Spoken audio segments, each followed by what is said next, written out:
These are in listen-only mode.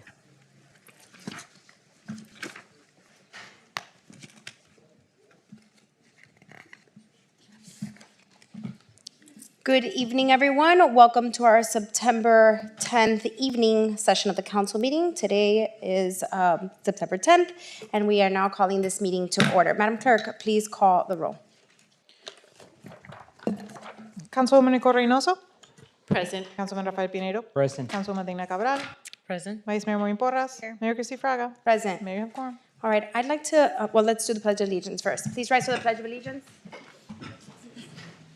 I pledge allegiance to the flag of the United States of America and to the republic for which it stands, one nation, under God, indivisible, with liberty and justice for all. I'd like to please do a moment of silence. Unfortunately, there was a horrific attack on what I consider a true patriot in this country, Charlie Kirk, and unfortunately he has passed. And so I'd like to ask us to please do a moment of silence in his honor.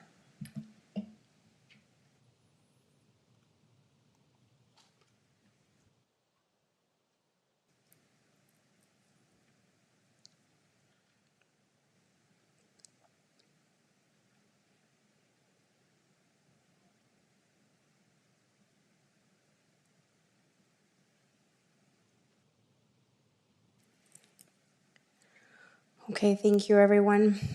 We'll now move into the agenda order of business. Is there any changes, deletions, additions? Being none? Okay, we'll move into public comments. The public hearing portion of this meeting is now open. If anyone would like to speak on any item germane to this council or on this agenda, now is your opportunity. Unless you're here to speak on a public hearing matter, then your item will come up and you'll be able to speak during public hearing for that item and that item alone. I will now call up those who have filled out the comment cards. If you haven't filled one out, just see the clerk at the end. And we'll go ahead and start with Mr. Richard Gluckstack. Please remember you have 3 minutes to speak in a respectful manner to this council. Thank you very much.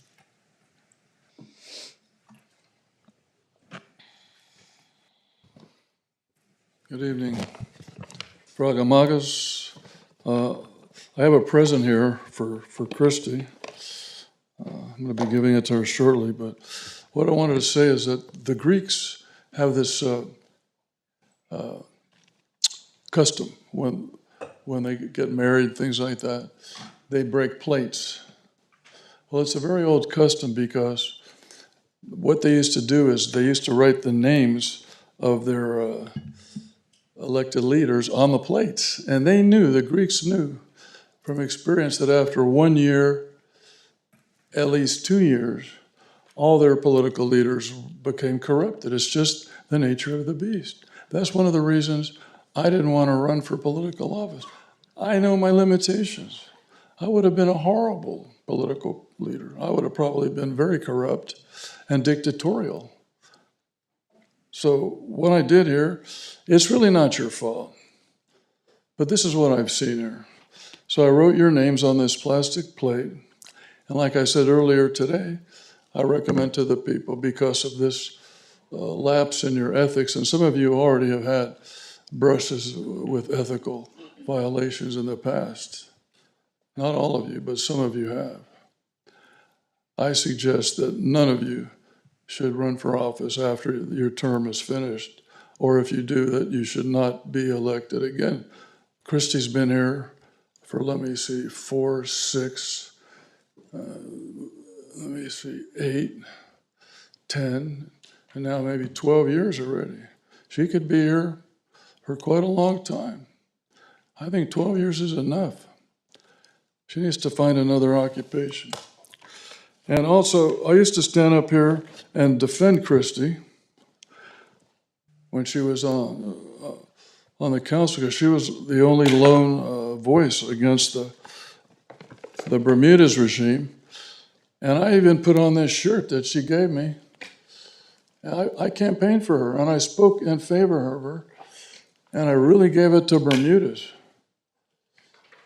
That's why I guess she finally got me to do one of her video presentations. She also gave me 2 hats. I used to wear these to the meetings, but because of what's happened here recently. That's why I call them frogamagas. All of you have turned the page, in my opinion, on me having the ability to support you. And I just can't. I love all of you very much. I think you're very beautiful women, educated, wonderful people. But politically speaking, you're a zero. And if you continue like this, you're never going to go anywhere, believe me.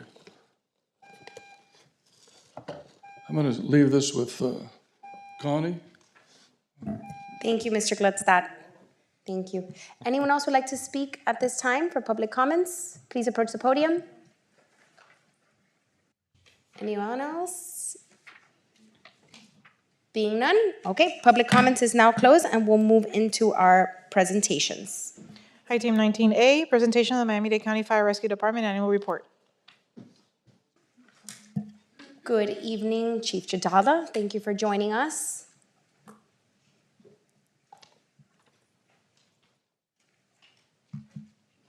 Thank you.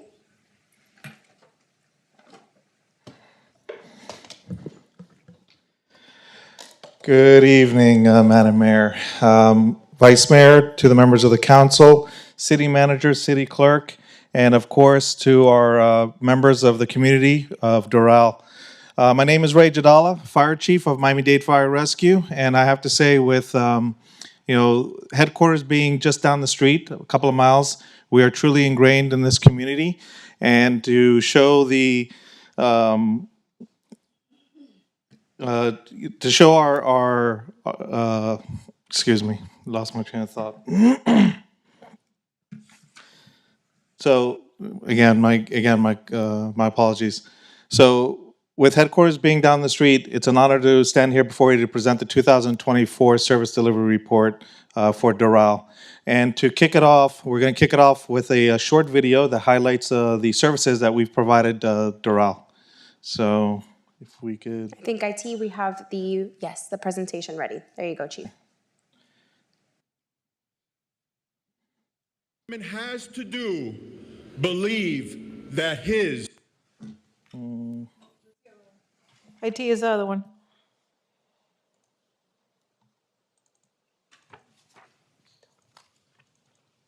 But we who know the work which a fireman has to do, believe IT, that's that not it. his.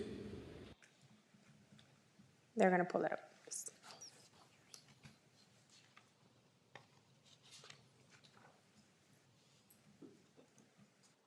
Just give them 1 second. No problem. Sorry.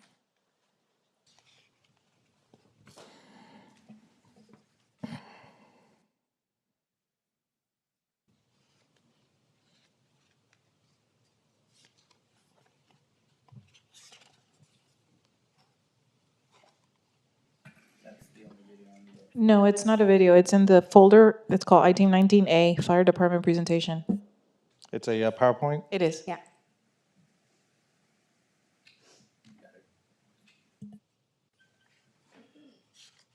There we go. All right, no problem. All right, so we'll start off with a quick presentation, a video presentation to highlight our services here in Doral.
So just an overview of Miami-Dade Fire Rescue. So, this year we actually began highlighting our 90th anniversary as a department.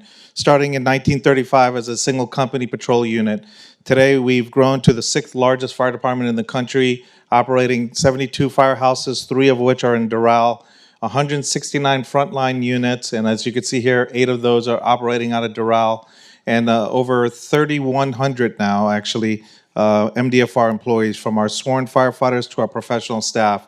And currently, we're on track to break over 300,000 calls this calendar year. Miami-Dade Fire Rescue is also an ISO 1 accredited department, and we are one of only 123 departments out of the 30,000 fire departments that actually have attained both of these accreditations and classifications. So it says fire rescue services here in Doral. So as you're aware, there are 3 fire stations that are currently in Doral. We are working on Station 87, which is the station next door to headquarters, which we hope to have opened up in the next 18 months. In addition to that, as you may know, we opened up Station 68, which is on the outskirts of Doral, and we're actually looking to open up Ladder 83 at the end of this month, which is going to be in the Medley area. But as you all are aware, of our fire rescue units, we send the closest resource. And of course, if a unit's out on a call, we send the next closest unit. But as you've seen in large case incidents, it's not just one fire truck or a rescue truck. It's usually a complement of resources that tend to come. And they'll come from as far as North Dade and South Dade if necessary. There are 81 firefighters that are on duty daily here in the city of Doral.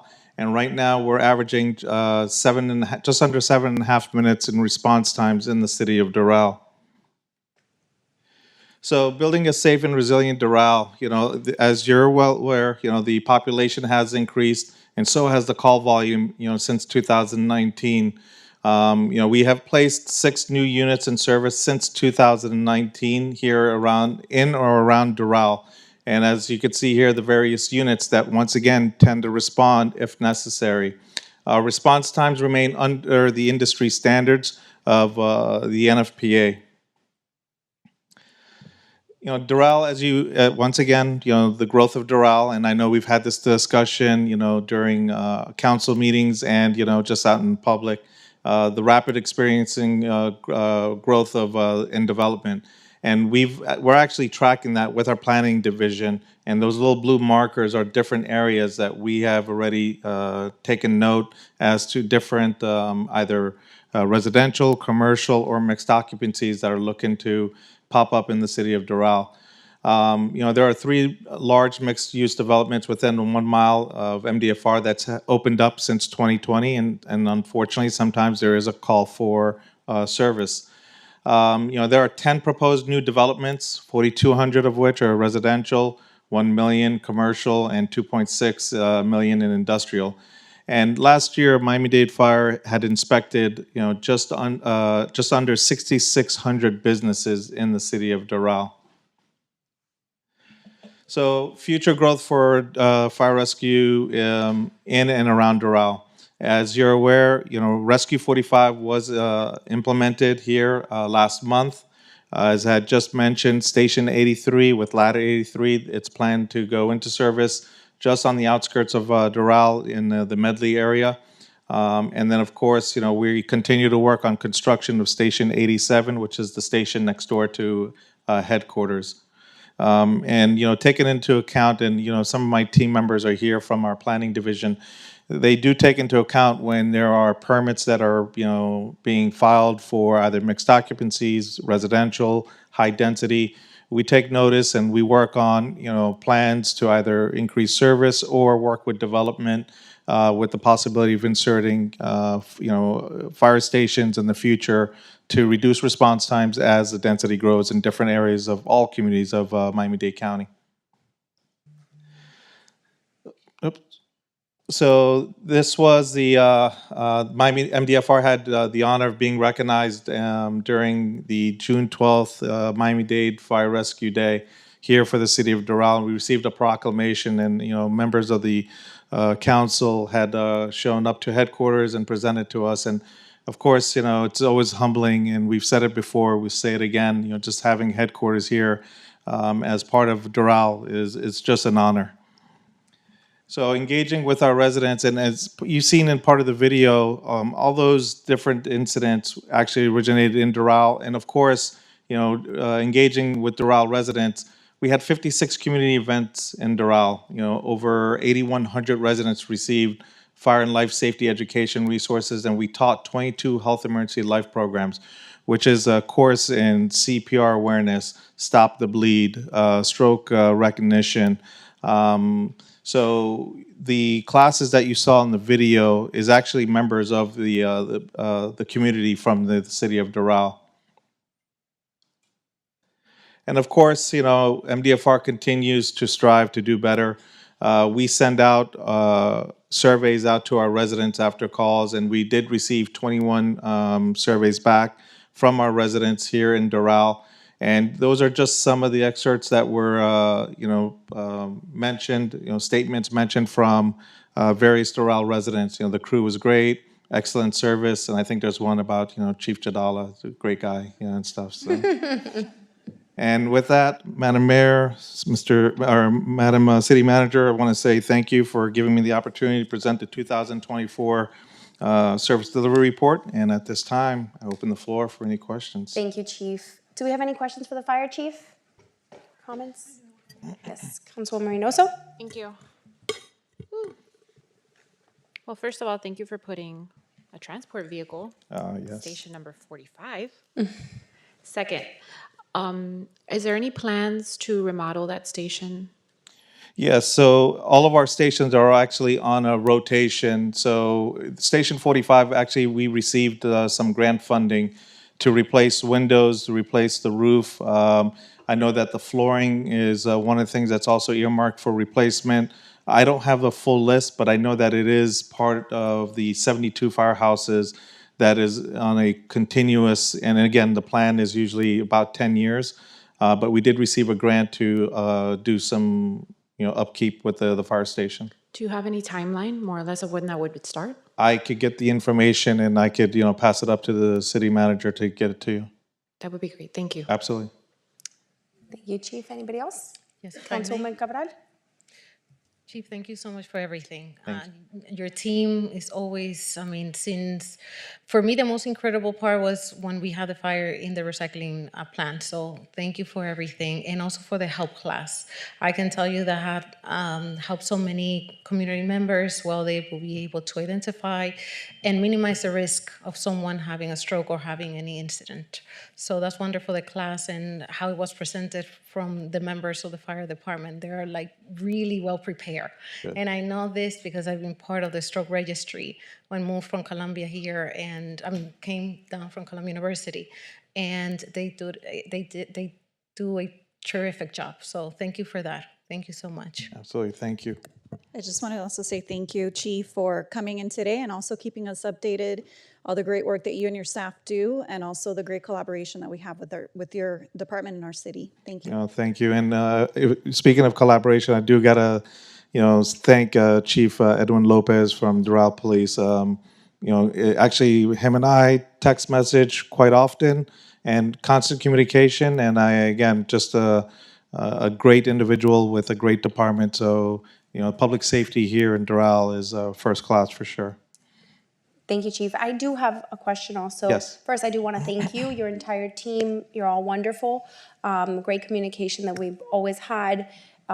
Obviously, the work that you do in our city, from fire rescue to dealing with actual fire calls, is extremely important, and we're very grateful for the quality service that we get from you.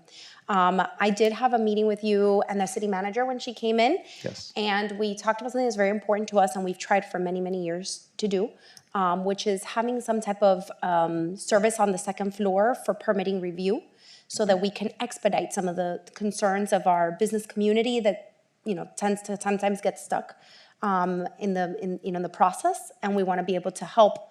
And it would be very, very efficient if there was someone here. So I just like an update on that conversation. I know that there's been some advancement. Sure, Madam Mayor. And We completed our process, and we actually submitted the request with the plans processor, plans reviewer from Fire, to be embedded with Doral.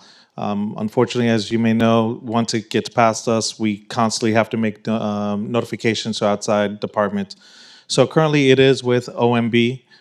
They're reviewing the language that's in there, and it's going to go to the city, to the county attorney, and then after which it's going to go to the county for vote, and then after which it'll be put out for hiring.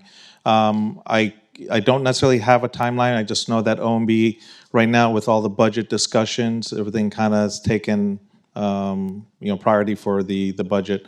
But once again, I'll take a look at it this week. Once I get some information, I'll pass it on to the city manager to get to you. Thank you, Chief. I really appreciate that. I think that would be a huge relief and That's- help for both of us. So I look forward to seeing a positive outcome on that. And we'll do what we can on our part to make sure we communicate to the county the importance of that and the efficiency it would create for our business community. So, and even our residents. So thank you very much. Thank you, I Mayor. appreciate it. I think there's no more questions. Any other comments, questions? Being none, Thank you. very Take much. care. We appreciate all the service that you give us. Thank you so much, and to your entire team. All right, we'll move on to the next item, discussion items. Madam Mayor and council members, both discussion items were deferred in the morning session. Oh, right, yes, So you're we're now correct. moving into public hearings. If I can please swear in the witnesses. If you will be presenting testimony in any of the public hearing items, please raise your hand, repeat after me. I do solemnly swear or affirm that the information that I'm about to present shall be the truth and nothing but the truth. Thank you very much. Item 21A, a resolution of the mayor and the city council of the city of Doral, Florida, approving the site plan for BP Doral 826 FL LLC for the property located at 7775 through 7785 Northwest 48th Street and 7705 Northwest 48th Street in the city of Doral, Florida, pursuant to section 53-184F of the City Land Development Code, providing for implementation, incorporation, or recitals, and an effective date. Madam Clerk, before we move on, I do have a question for the city attorney. We do have two items for this property today. The second reading of the rezoning, I believe, as well as the site plan approval. Could we take up both items at the same time? As long as you have different votes, yes. Okay, so let's go ahead and read the other item into the record now. Madam Clerk, I should have done this during agenda order of business. I apologize. But I think for efficiency purposes, it's best to do them both together. No problem. This will be item 21K, ordinance number 2025-26, BP Doral 826 Florida LLC rezoning. An ordinance of the mayor and the city council of the city of Doral, Florida, approving an amendment to the city's official zoning map from industrial commercial IC to industrial I for plus or minus 1.8 acres of the property located at 7775 through 7785 Northwest 48th Street, providing for civility, conflicts, and an effective date. Okay, so I'm going to go ahead and open up the public hearing. Public hearing is open for item 25-6304 and, I'm sorry, but I'm pulling it up. 1 second. It's 21 and 21K. Item 25-6256. I do believe I have one public comment for item 21K, which is Adriana Rubio Di Natale. I'm sorry, I can't really read this entire thing.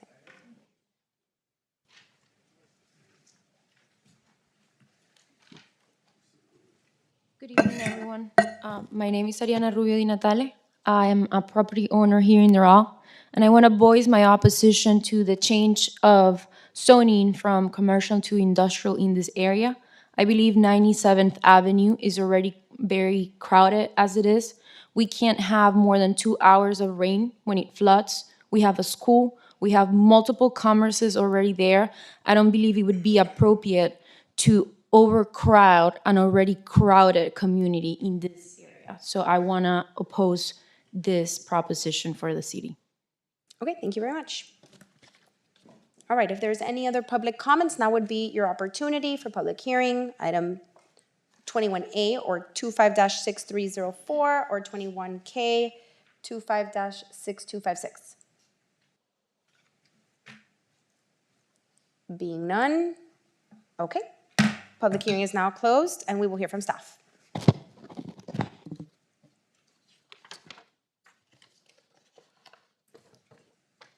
Thank you. Good evening, Mayor and Council. Michelle Lopez with Planning and Zoning. The applicant before you this evening is BP Doral 826 Florida. Last month, You heard first reading of the rezoning from industrial commercial to industrial. Before you this evening is second reading of the rezoning with the concurrent site plan. The portion of the rezoning is the western parcel, which you can kind of see on the map, and it's approximately 1.8 acres, and they're rezoning from industrial commercial to industrial. Effectively, that rezoning would not generate additional trips per se, because the site already has certain allowances and entitlements that wouldn't necessarily, the distinction between industrial commercial and industrial isn't going to put an arduous impact on your roadway network. I hope that alleviates the public's concern. The second application, as I mentioned, is your site plan. So we'll talk about the rezoning first, and then we'll get into the site plan. So as I just indicated, your rezoning is 1.8 acres, going from industrial commercial to industrial, and the site plan is a greater portion of 15.7 acres for site redevelopment to include 2 new Class A warehouse and office buildings.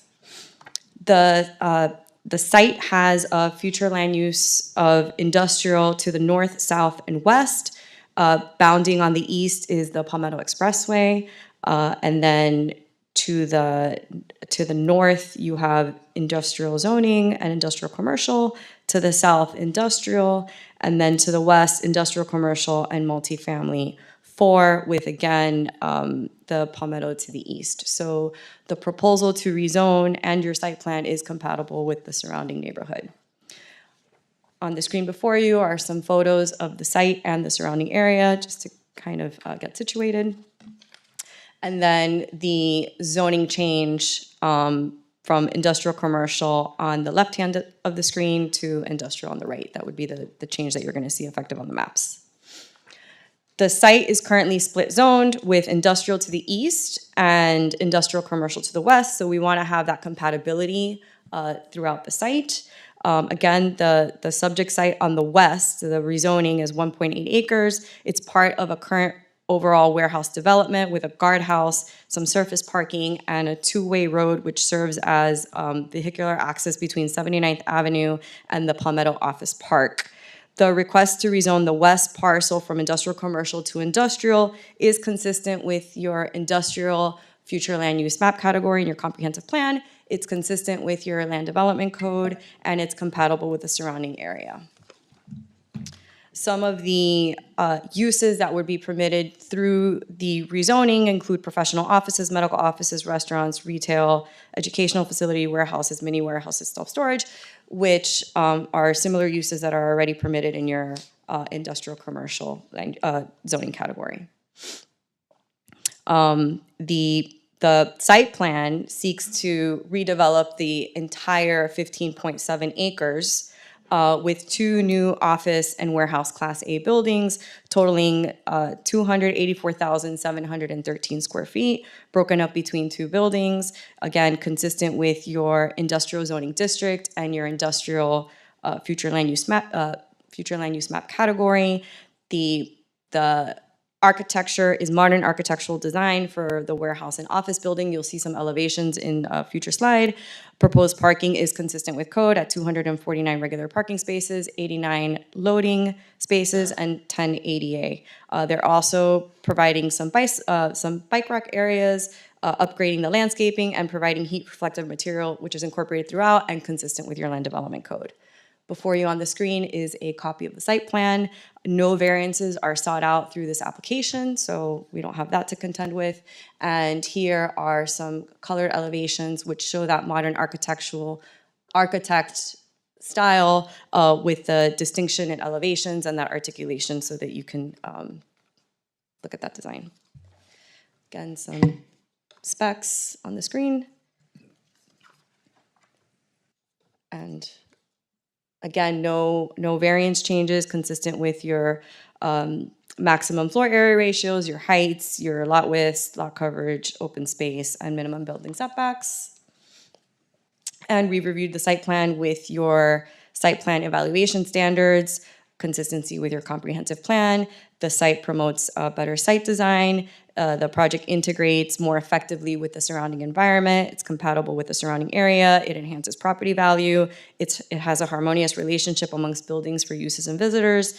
It protects the health, safety, and welfare for the residents and visitors. All traffic concerns have been addressed, and the license criteria is not applicable. With that, staff recommends that the mayor and council approve the proposed rezoning and site plan for BP Doral 826 for project located at 7705, 7775, 7785 Northwest 48th Street, as the site plan and the rezoning are compatible with your comprehensive plan, your land development regulations, adjacent uses and zoning districts, compatibility with warehouse and office uses in the surrounding areas, and it meets your site plan evaluation standards pursuant to section 53-184C3, approval of development plans and your land development code. The applicant's legal counsel is here this evening, prepared to present if that is the council's desire. Thank you.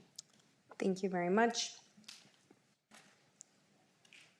We'll hear from the applicant. Good evening, everyone. My name is Tracy Slavens. My address is 3800 Northeast 1st Avenue, Suite 200, Miami, Florida. Thank you, staff, for a great presentation. She sort of took the words right out of my mouth. Showed you a lot of the renderings and plans that I was going to show you this evening. We are here today on behalf of BP Doral 826 FL LLC. They do own the property located at 7705 Northwest 48th Street and 7775 and 7785 Northwest 48th Street. This property has its main access on Northwest 79th Avenue, not 97th Avenue, just to make that one clarification. And the requests before you are rezoning of a 1.83 acre parcel outlined in yellow on the screen, and a site plan approval for the entirety of the property, which consists of approximately 15.75 acres. As staff described, this is an existing office park. It's been in existence since the late 1970s, and it is prime for redevelopment along this industrial corridor between 79th Avenue and the Palmetto Expressway. Northwest 48th Street, as you can see at the bottom of the screen, is the main driveway.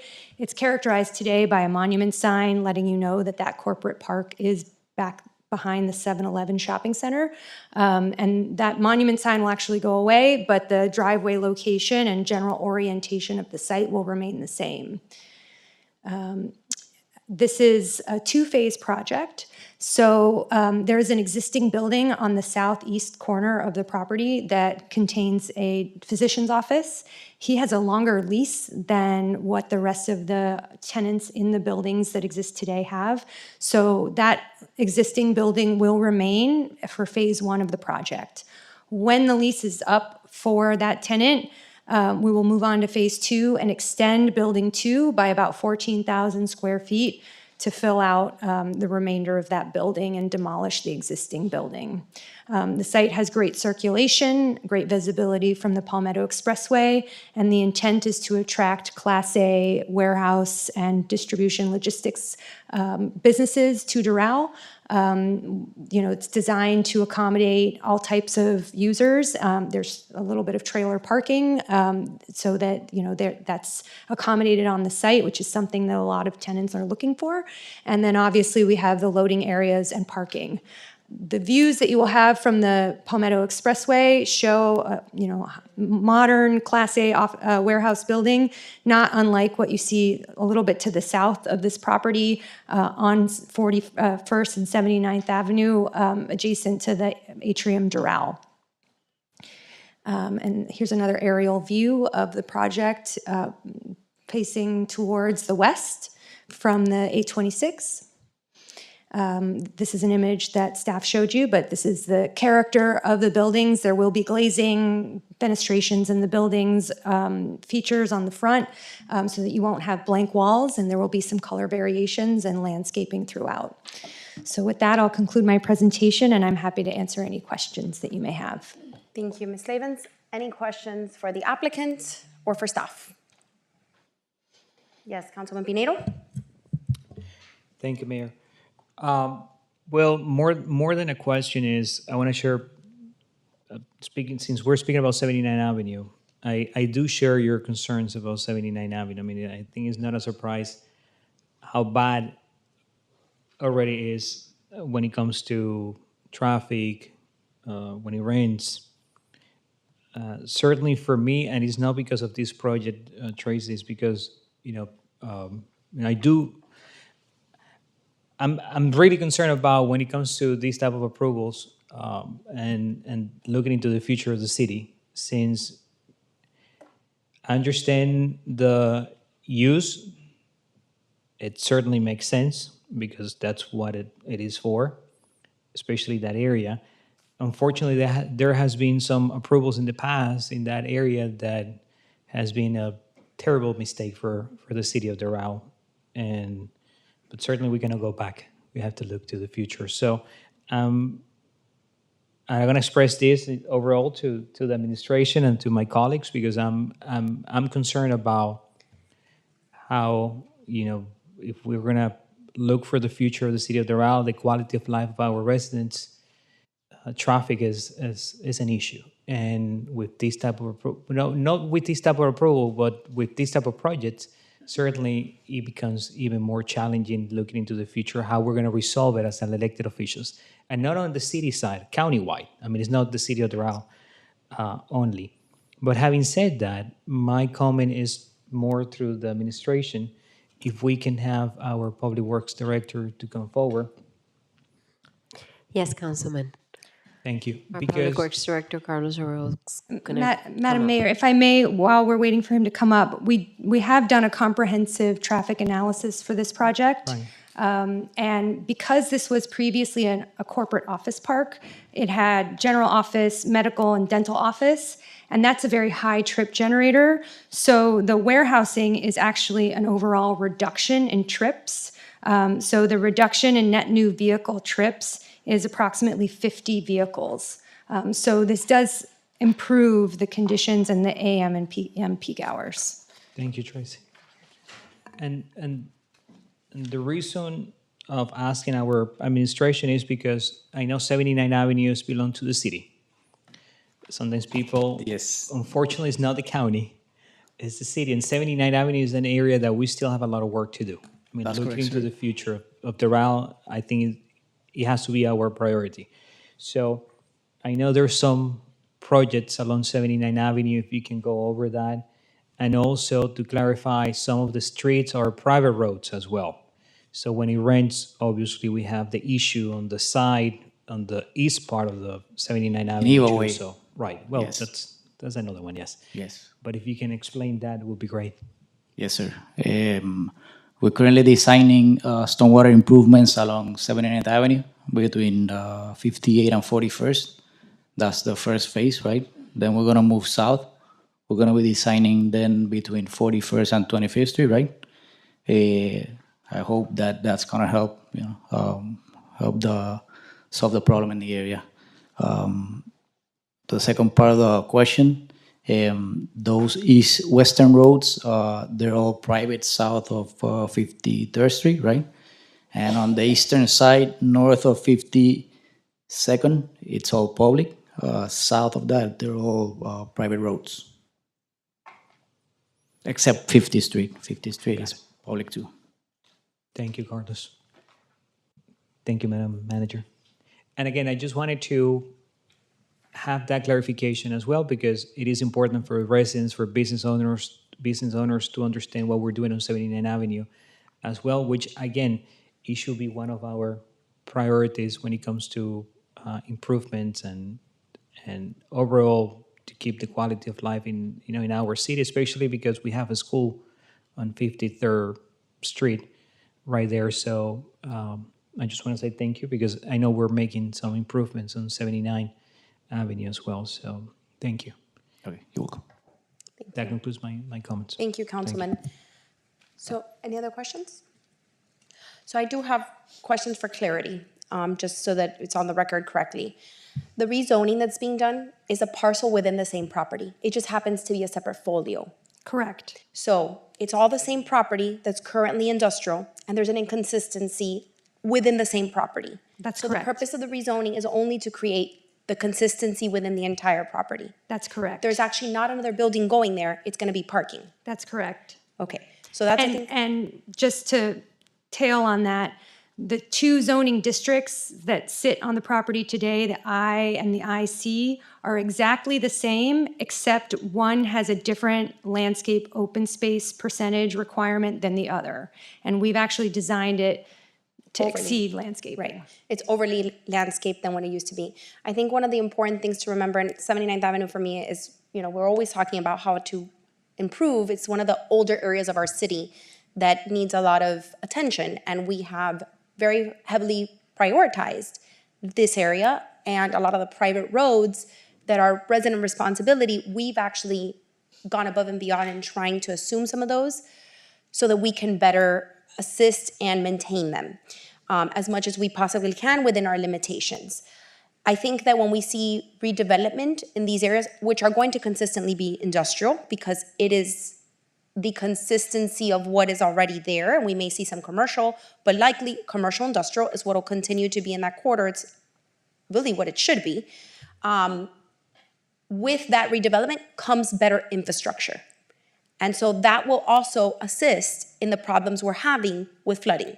The only way that we will be able to increase capacity for our systems, for our drainage, and also assist with improving traffic flow is that when these projects come before us, we make sure that they are, that we're requiring of them the proper infrastructure to deal with the problems we face.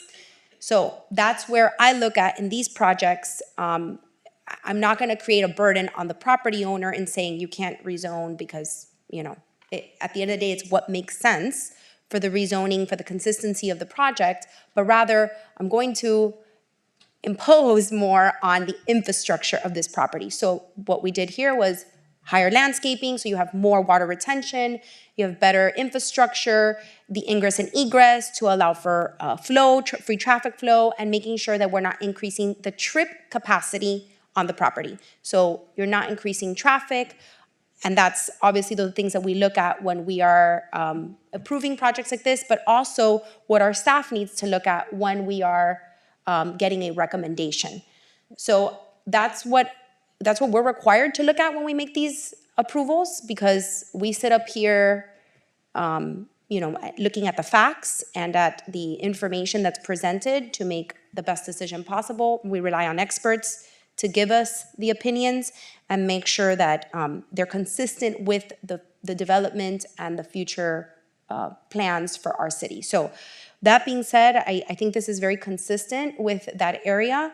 More importantly, I think that it improves infrastructure in the area, which is desperately needed, and we on the public sector need to do our part as well to make sure that we continue to prioritize the improvements of infrastructure on 79th Avenue. Yes, and to just add more detail to that, what is also important to acknowledge is that this site has been as it is since let's call it the 80s.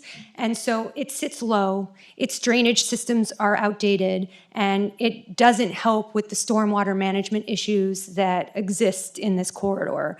By redeveloping the site, you get better drainage, you raise the property so that it functions better and it doesn't flood on site, the water's properly contained underground, and you start to improve on some of the local street flooding issues that occur from these older developments. Okay. Any other questions for the applicant? I think Michelle has one comment she wants to put on the record. Sorry, I failed to state for the record. I wanted to add a condition to record the covenant in lieu of unity of title within 30 days. You good with that? Okay, thank you. Okay. You got that, Madam Clerk? Madam Clerk, you got that? Yes? Okay. Okay, if there's no additional questions, then we need to take up two separate votes. No additional questions? All right, let's go ahead and take up the vote for item 21A first, which is the site plan approval. Motion. Motion to approve by Councilwoman Reynoso. Second. Second by Councilwoman Cabral. All right, Madam Clerk, please call the roll. Motion to approve made by Councilwoman Reynoso, seconded by Councilwoman Cabral. Councilwoman Reynoso. Yes. Councilwoman Cabral. Yes. Councilman Pinedo.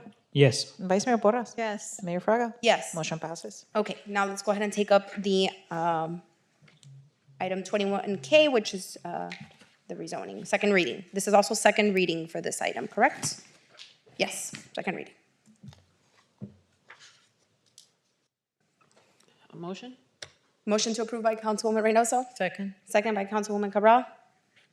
Motion to approve ordinance number 2025-26 on second reading, made by Councilwoman Reynoso, seconded by Councilwoman Cabral. Councilwoman Reynoso. Yes. Councilwoman Cabral. Yes. Councilman Pinedo. Yes. Vice Mayor Porras. Yes. Mayor Fraga. Yes. Motion passes. All right, thank you very much. Thank you for attending, and thank you to the applicant. All right, we move on to item 21B. Item 21B, ordinance number 2025-30, text amendment to public arts.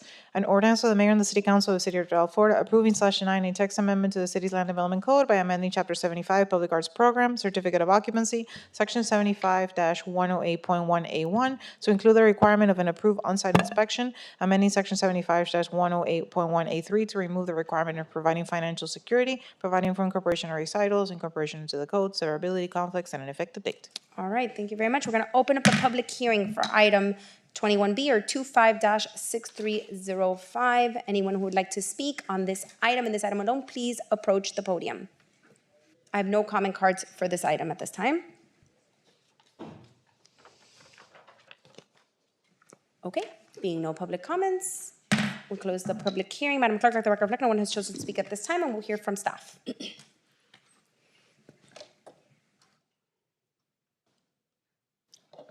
Thank you, Mayor. We're proposing a very small amendment to Chapter 25, your public art chapter. In Miami-Dade County and throughout the municipalities in Miami-Dade County, there's a public art ordinance. And in that ordinance that the cities have effectively copied from the county, there's a requirement to submit a bond. And the purpose of the bond is to ensure if a developer is proposing art on site, right, we collect the bond at time of building permit to ensure that that art gets developed. And then an inspection is done. If the inspection passes, right, once the art is complete, then we approve the inspection, give you your CO, and return the bond. In our code, there's conflicting language where the reference to the bond is required at time of building permit and then also at time of CO. That doesn't make sense because if you've effectively built your project, you get your CO, it's going to be very challenging for the city to be able to collect that bond to ensure that the art gets placed on site, consistent with your public art committee approvals and your council approvals. So we are proposing to strike the duplicative language and remove it from certificate of occupancy, keep it under building permit where it also currently exists, and then also add in the language to require an on-site inspection to ensure that the public art is constructed correctly and consistent with plans prior to obtaining your building permit. Thank you. Thank you. Any questions or comments for the Planning and Zoning Director? Being none, I need a motion to approve. Motion. Motion to approve by Councilwoman Reynoso. Second. Second by Councilman Pinedo.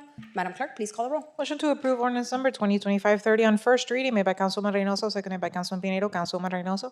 Yes. Councilman Pinedo. Yes. Councilwoman Cabral. Yes. Vice Mayor Porras. Yes. Mayor Fraga. Yes. Motion passes. Okay, we move on to item 21C. Item 21C, ordinance number 2025-31, Midtown MDA modification, nature preserve. An ordinance of the mayor and the city council of the city of Doral, Florida, approving/denying a modification to the Midtown Doral Plan Unit Development PUD Master Development Agreement to provide for payment in lieu of the required offsite park parcel donation for Phase 1, providing for incorporation of recitals and an effective date. Okay, I'm going to open up the public hearing for item 21C, item 25-6306. Anyone who would like to speak on this item, please approach the podium to speak on this item and this item alone. I do have one comment card, again from Ms. Ariana Rubio Dinatel.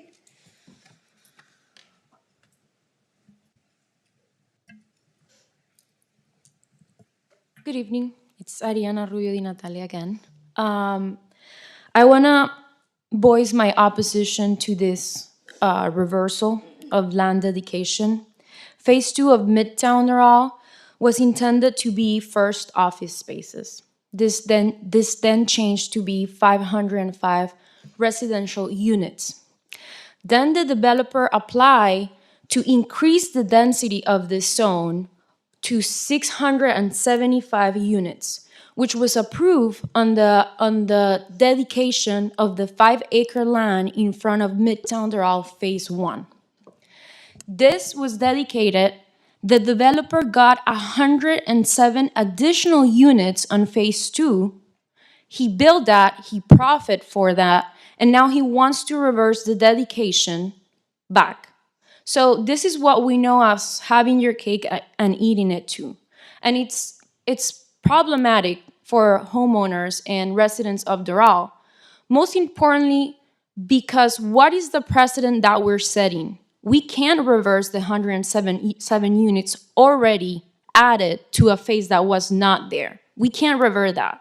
Yet they can revert a dedication land for parks and recreation to gain more profit for this. So I highly oppose this proposition for the city of Doral. Thank you. Thank you very much. Any additional public hearing comments? Final call for public hearing on 21C, item 25-6306. Being none, public hearing is now closed and we will hear from staff.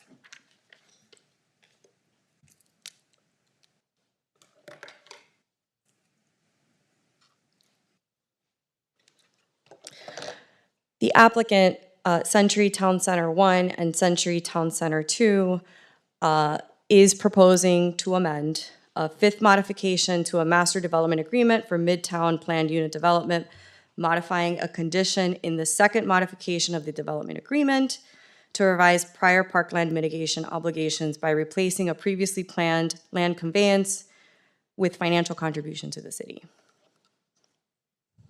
We're going to talk throughout this presentation about 3 areas in the city, all congregated, you can see on the location map. The first, all the way to the east in the pink, is Midtown phases 1 and 2.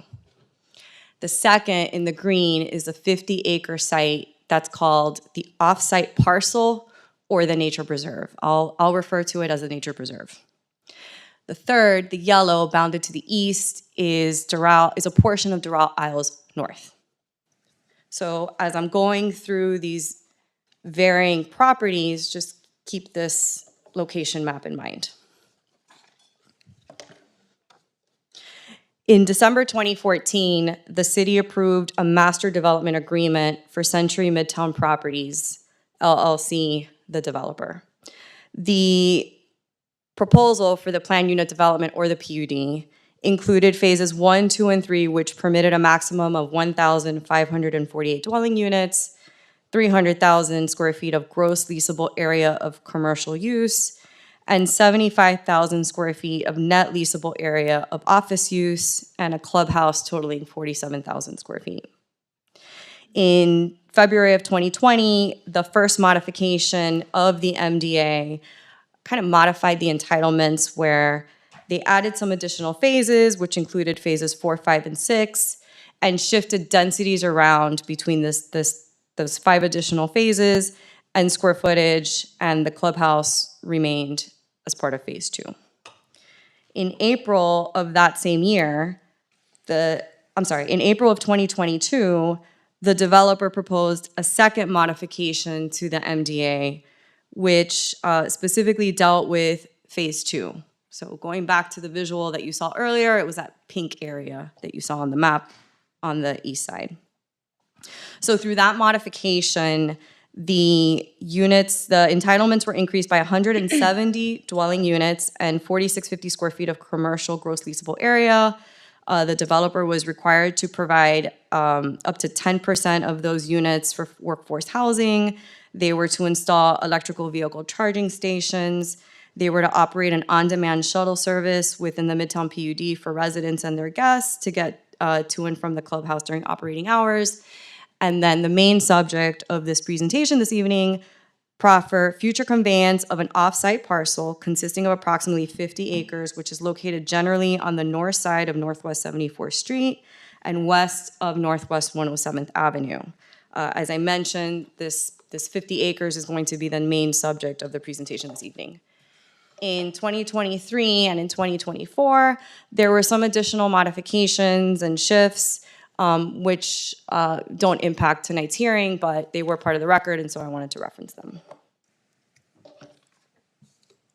In 2002, the developer sought approvals to develop Doral Isles North, which was an approximate 458.53 residential subdivision, acre subdivision, as part of the proposed development program for construction and operation of Phase 1.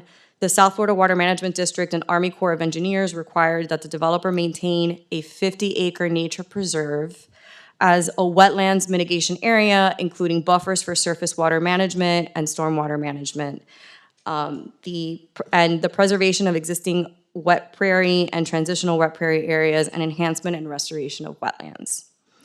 On the South Florida Water Management Permit and the Army Corps of Engineers permit, there are certain conditions and restrictions that we'll go through in this presentation as well that talk about what's permitted and what's not permitted through each of those approvals. So as part of the permits, the 50-acre area, the nature preserve, was deeded as a conservation easement. And the purpose of the conservation easement was to retain land or water areas in their natural, vegetative, hydrologic, scenic, open agricultural, wooded condition to retain such areas as suitable habitat for fish, plants, and wildlife. Permitted activities include restoration, creation, enhancement, maintenance, and monitoring activities, or surface water management improvements which are permitted or required by the permit. That is the only thing that's permitted on this site. Prohibited activities include construction or placement of buildings, roads, signs, billboards, other advertising utilities, or other surfaces on or above the ground, which would include boardwalks, walking trails, etc. Dumping or placing of soil or other substance materials such as landfill, dumping, placing trash, waste, unsightly or offensive materials, removal or destruction of trees, shrubs, other vegetation, except removal of exotic nuisance vegetation in accordance with the district-approved maintenance plan. We'll talk a little more about that. Excavation, dredging, or removal of loam, peat, gravel, soil, rock, and other material substance in a manner as to affect the surface. Activities detrimental to drainage, flood control, water conservation, erosion control, soil conservation, fish and wildlife habitat preservation, including but not limited to ditching, diking, and fencing, acts or uses detrimental to the retention of land and water areas. That language is directly out of the conservation easement verbatim. Additional restrictions that are cited through the permits referenced: no right of access by the general public to any portion of the property. There are costs and liabilities related to operation, upkeep, and maintenance pursuant to the South Florida Water Management District permit. And the language in the conservation easement also includes to have and to hold unto grantee forever. The covenants, terms, conditions, restrictions, and purposes imposed with this conservation easement shall be binding upon grantor and shall continue running in perpetuity with the property. So perpetuity means forever. The restrictions have to stay in place forever. Again, the only activity permitted is the restoration, creation, enhancement, maintenance, and monitoring activities or surface water management improvements which are permitted or required by the permit. No right of access by the general public to any portion of the property is permitted. So over the course of the last 8 months to a year, myself, the administration, the city attorney's office have been fact-finding, trying to determine what's permitted and what's not. Can we create walking trails, boardwalks, open spaces? Can we amend the permits so that the general public could use the property as proffered by the developer? And what we found is that, no, we can't. The 50-acre offsite parcel is a designated wetland.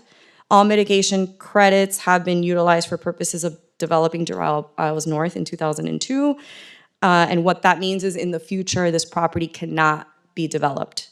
The entirety of the offsite parcel, or the nature preserve, is presently under a conservation easement, which I just described some of the restrictions cited, and has permits through the Water Management District and the Army Corps of Engineers that are recorded in the public record. The conservation easement restricts the city's ability to develop the parcel for public use and imposes substantial maintenance and liability obligations. The land shall remain undisturbed. Right of access by the general public to any portion of the property is expressly prohibited by the conservation easement. And on April 7th, 2025, the South Florida Water Management District conducted an on-site inspection and found that the property continues to have invasive vegetation, which was observed between the preserve, which exceeds 5% of the coverage, which is inconsistent with the maintenance plan approved by the district in 2002. Additionally, the interior wetland areas we're transitioning to hardwood dominance due to the presence of a certain wax myrtle, which is not suitable for wetlands. An additional issue is that the developer remains in noncompliance with the district for its failure to transfer the environmental resources permit to the Islands of Doral Master Association and Section 7 Association, which at this time should be the responsible party for maintenance and operation of the ERP or the Environmental Resources Permit as required by the ERP permit number 1301931. So through conversations with the Water Management District, in asking, how we can convey title to the city. Could the city be free and clear? Can we amend the permit? Can the HOA not be a permittee, right? Can the city just be the permittee on its own? We were told no. In accordance with Rule 62-330.340 of the Florida Administrative Code, if the city accepts the offsite parcel upon transfer to the city shall become a co-permittee of the ERP with the Doral Master Association and Section 7 Association in perpetuity, again, forever. As a co-permittee, the city will be jointly responsible for the maintenance and operation of the nature preserve and common areas located within the Isles of Doral Master Association and Section 7 Association, which are subject to the ERP mitigation areas. So here is, and it's very small on the screen, but here's a copy of the inspection report and some of the photos from the Water Management District that was conducted in April. And then we also have maintenance costs that were estimated in April of 2023. And so if the city were to take conveyance, in the first year, it would cost approximately $60,000 plus, there's gonna be a plus, to buffer the supplement area, which has specific dimensional requirements per the South Florida Water Management Maintenance Plan, and shrub and woody removal of invasive species, right? So in that first year, it's $60,000 plus the cost to hire a consultant that has expertise in environmental resources management to file the requisite reports with the district and to oversee the vendor that's hired to ensure that the maintenance plan is properly adhered to, and property liability insurance. So we don't know what those costs would be. And then thereafter annually would be approximately $70,000 to maintain, in addition to the costs for the consultant, which would be probably around $30,000 a year, we guesstimate, and the property liability insurance, which we have no idea at this time how much that would cost the tax base. So, staff recommends that the mayor and council approve the proposed Fifth Amendment to the Midtown PUD Master Development Agreement with the following conditions. The first is a one-time monetary contribution from the developer to the city, totaling $500,000. The second would be an in-kind contribution for parks-related projects totaling $400,000. The city has 180 days, 6 months, to advise the developer of a list of projects that we would like for the developer to undertake as part of that $400,000 in-kind contribution. The developer will give us a surety bond in the amount of $400,000 so that if at some point they walked away from the responsibility of completing the in-kind contribution, the city could call in the bond and finish those projects out. And that's pretty much the sum of that whole paragraph. So again, we recommend approval, and I'm here for questions. The applicant's legal counsel is also here, should you have questions for them. Thank you so much. All right. Thank you, Michelle. I don't know if we need to hear from the applicant's legal counsel, but you can stick around for any questions. I think the manager has a comment. Yes, Mayor. I just wanted to add, it was an excellent presentation that the Planning and Zoning Director did. I just wanted to add that we, I think when I arrived, that we first started to work through this entire issue. We realized the applicant or the developer could not meet what had actually been proffered, which is really the just here.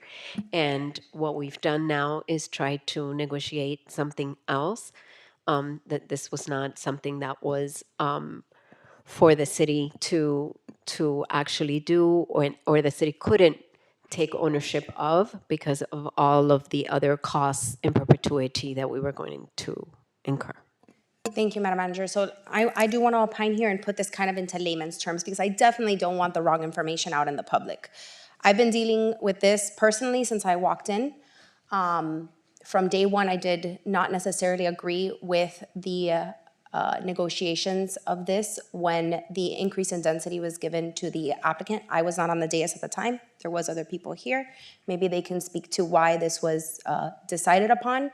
But this land was something that was a huge liability for the city, not only in cost, but in the fact that there was nothing we could do with it. It has to be completely fenced. There's no benefit to the public, and could cost us, again, a lot of money to maintain.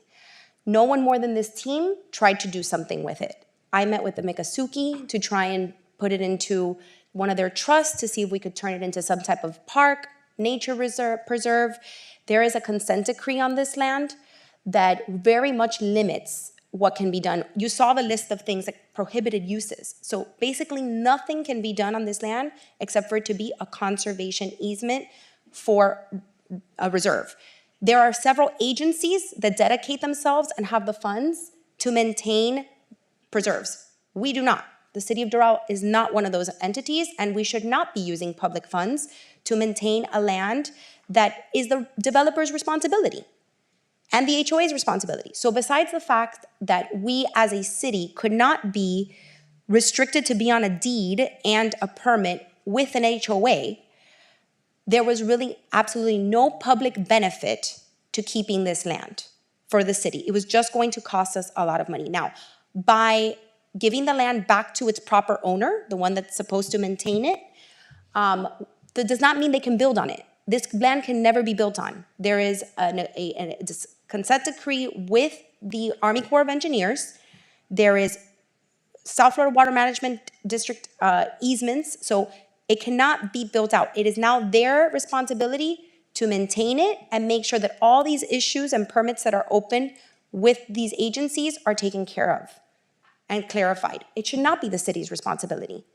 And we should have never agreed to take this for that land. So what this team did, and I want to thank Planning and Zoning and the attorney's office, from Lorenzo to Valerie Vicente, who's here too, who handled it when I first came in and then now came back in and also jumped on, and our entire team and even the applicant's team, which we met with several times to come to some type of agreement that would create a true public benefit for the units they were given. You're absolutely right. They did get a value, and we did do an appraisal on the land to see what the value was. That land's value was $0 for us as a city. They did get quite a big value for those 170 units that they got, 100% in agreement. And so we fought for dollars that would really go to public benefit. So today what we have in front of us is a $500,000 contribution to the city, and then a $400,000 in kind to improve one of our parks that you can utilize, that the residents will utilize. And so we have identified some projects that we will be able to improve, such as Legacy Park. You know, there's things there that we can improve. So we want to make sure that these funds are going to public benefit. Keeping that land was not a public benefit. It was the worst deal I had ever seen for this city. And I made that very clear to the applicant from the day I saw it. Another thing I want to clarify is there was never transferred to the city. It was never ours and we're giving it back. It's that they couldn't comply with the deal they made. So right now they were not in compliance to the deal they had made, and they did build some units. I also want to clarify that this was never supposed to be an office building. It was always a residential building. What they did when they got some of those units was they decreased the commercial space to get more units. And in addition to that, they offered this land, they offered the other things that were proffered, workforce housing, 10%, you know, a trolley or a little vehicle to go between the clubhouse and their property. So there was things that were proffered. Part of that was this land. So we really tried to make it work, not just for the city and for the residents, but so that the applicant could meet the demands and the compliance with the agreement, but that could not be done.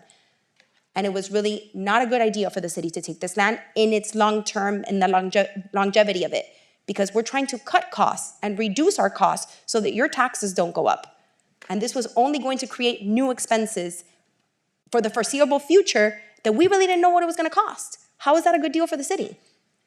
So with all due respect to the people who were sitting here when that happened, it was horrible and should have never been allowed. But all we are here to do is fix it. We're here to solve problems we did not create. So what we did do was get for the residents the best deal possible. So it's to the tune of $900,000 in improvements that will be put to good use for public benefit. So I do want to clarify the record because the comments that were made earlier were not correct. And I know sometimes these things are harder to understand when you read it on paper, but there's been a lot of talk and a lot happening behind the scenes to make this the best deal possible for our city. So with that being said, I want to again thank our staff because it was a lot of back and forth, Miriam, and to the applicant. I know this wasn't necessarily what you all hoped for, but at the end of the day, we are here to protect the interest of our cities, of our resident and our city. And so that's the job that we were elected to do. I do believe that this is in the best interest of the city and the dollars that will go to a real public benefit. So I just wanted to clarify that. Any other questions? I do have a comment. Yes, Councilwoman Reynoso? That I did speak to the applicant before this meeting, and it's not going to affect my vote. Yeah. Just in case. Perfect. Yes, thank you very much. Any other comments? Yes, Councilman Pinedo? Just a quick. There's no ex parte on this one, but I think you just want to be careful. Just a quick comment. I also want to echo what just the mayor just mentioned. Great job to the administration. I know, great job to you as well, because I know you guys have spent hours and months, years already. Yes. Yeah. The whole planning and zoning team since the beginning has been, I know, working on this. And also Miriam, Alejandro, it's good to see you here as well. You guys have done a great job too. I mean, I know it's hard when you represent a client, but I know the client has been also involved and they have been helping in the process too. Because at the end of the day is what the mayor mentioned. I mean, it's about we're one community. I mean, we have to work together in something that makes sense for the residents and the future of the city. The nonsense from the past is over. Now we make sense to a lot of things that unfortunately didn't happen in the past. So I think that what we're about to approve is again something that it's beneficial not only now for us as a city, but for years to come.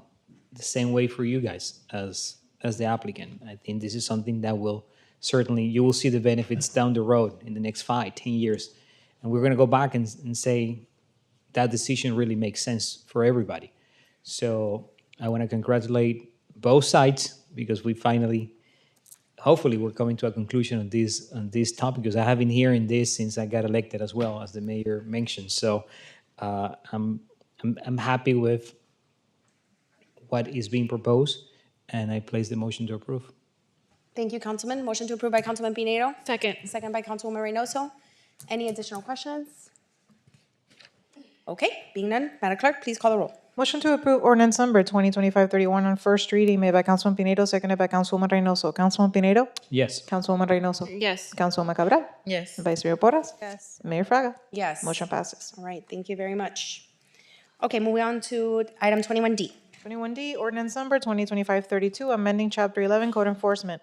An ordinance of the mayor and the city council of the city of Doral, Florida, amending Chapter 11 Code Enforcement to the city's code of ordinances to clarify inspection authority of non-residential properties, to provide for enforcement limitations based on anonymous complaints pursuant to Florida statutes, and to authorize enhanced code enforcement fines pursuant to Florida statutes, providing for implementation, incorporation of recitals, incorporation into the code, severability, conflicts, and an effective date. Okay, we will hear from code compliance. Good evening, Honorable Mayor, members of the City Council, Edgar Destrada, Code Compliance Director. Our department, Code Compliance, is seeking to make an amendment to Chapter 11 of our Code of Ordinances, which is the Code Enforcement chapter. So there's three particular key areas that we'd like to incorporate into our existing chapter. So the first one will codify the code compliance officer's authority to enter non-residential premises. And it's basically our standard operating procedure of what we do now on a daily basis. We are just seeking to incorporate this into our code. It does carry a prohibition to obstruction. But I do want to clarify that the right of entry for our code compliance officers is during reasonable hours when the businesses are open for business. The second area that we're seeking to amend here is, it comes straight from Chapter 162 of the Florida statutes. Chapter 162 is what regulates code enforcement in the state of Florida, and there is language in there for anonymous complaints.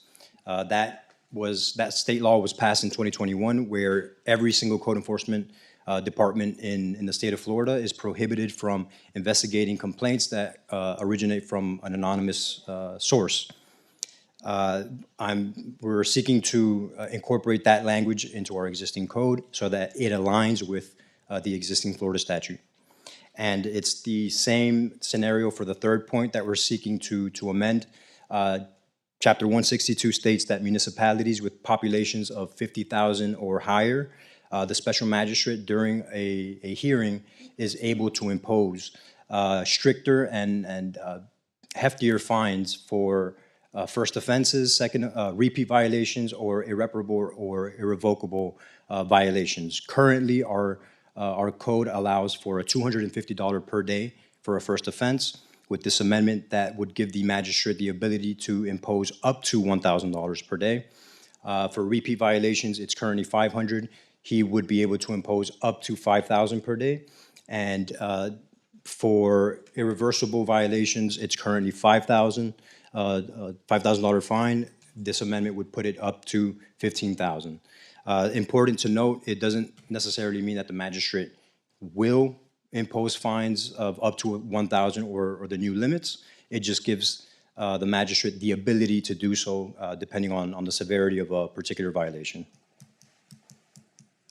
By passing this ordinance or this amendment, it would continue to ensure unobstructed, proactive and reactive inspections to protect the health and safety of our community. Like I mentioned previously, it aligns with current language of Chapter 162, and stronger fines, the intent or the potential to impose stronger fines is to deter any chronic violations and to encourage voluntary compliance, which is what we strive to achieve every day.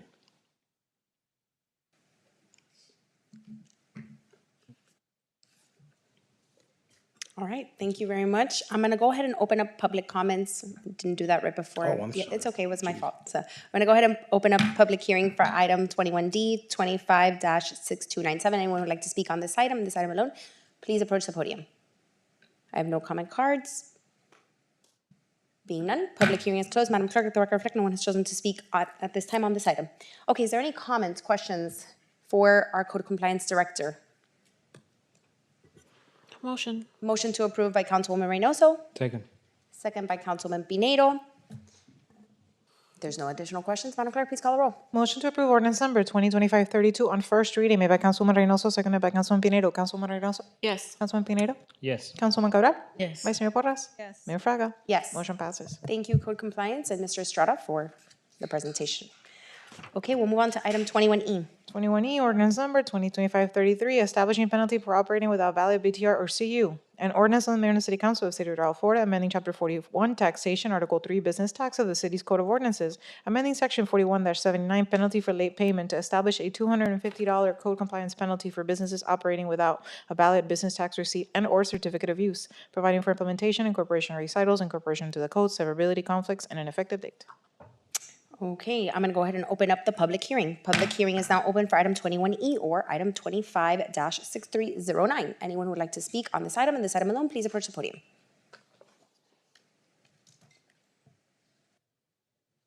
Okay, none. We close the public hearing. Madam Clerk, let the record reflect no one has chosen to speak at this time. And we will now hear from staff. Code compliance again. All right, good evening again, Mayor and Council. Edgar Estrada, Code Compliance Director. This amendment to our existing Chapter 41 dash 79 section of our taxation code is seeking to impose a one-time $250 penalty for any businesses that we find to be operating without a certificate of use or a business tax receipt. This will be enforced like we do so presently. However, this $250 penalty would be imposed upon the issuance of a notice of violation, which comes after our courtesy warning. And this would be consistent with Chapter 205 of our Florida statutes. Adoption of this amendment, it would provide a penalty, which again, it's to provide as a deterrence for businesses violating our codes. It's not too excessive as well. Thank you. Thank you, Mr. Estrada. Any questions? Motion to approve. Motion to approve by Councilman Pinedo. Second. Second by Councilman Reynoso. I do have one comment because I do want to put this on the record. I'm not usually in favor of providing for penalties as an incentive. However, for many, many years, we have had no penalty. And what happens is businesses will go 5, 10, 12 years, we've seen, and they've never pulled a BTR. So to my understanding, this penalty is a one-time $250. So if you've had your business here for 3 years and you weren't caught, basically you pay the one-time $250. It's not $250 for every year that you were operating, correct? That's correct. Okay, so I do think that this is reasonable, and we should have something in our code to make sure that there is a penalty for those who don't comply. But I think more importantly, we need to start focusing on incentives, that we provide additional resources to the businesses in our community that do apply for the BTR. They should have an incentive, right? You apply for a BTR, you're getting something in return. Small, but some of that should go into business resources. So we are working on that. I just wanted to say that. We're working on it through the city manager's office. I've been working with them through economic development and public affairs to create some type of additional incentive when you get your BTR. So businesses that are listening, sign up for your BTR because something good is coming. And you won't be penalized, because I think it's important to always incentivize with a positive reinforcement versus a penalty. But in some cases, it is required. So thank you very much for bringing this forward and for being reasonable in the amount. Thank you. All right, if there's no additional comments or questions, please call the roll. Motion to approve ordinance number 2025-33 on first reading made by Councilman Pinedo, seconded by Councilwoman Reynoso. Councilman Pinedo? Yes. Councilwoman Reynoso? Yes. Councilman Cabral? Yes. Vice Mayor Porras? Yes. Mayor Fraga? Yes. Motion passes. Okay, item 21F, Madam Clerk. 21F, ordinance number 2025-34, amending Code of Ethics, Truth in Advertising Policy. An ordinance of the Mayor and the City Council of the City of Doral, Florida, amending Chapter 2, Administration, Article 7, Standards of Conduct and Code of Ethics, providing for implementation, incorporation of recitals, incorporation to the code, enforcement, severability, and an effective date. Okay, I'm going to go ahead and open up public comments for item 21F, also known as 25-6319. Anyone who would like to speak on this item, please approach the podium. Being none, public hearing is closed. Madam Clerk, let the record reflect no one has chosen to speak at this time on this item.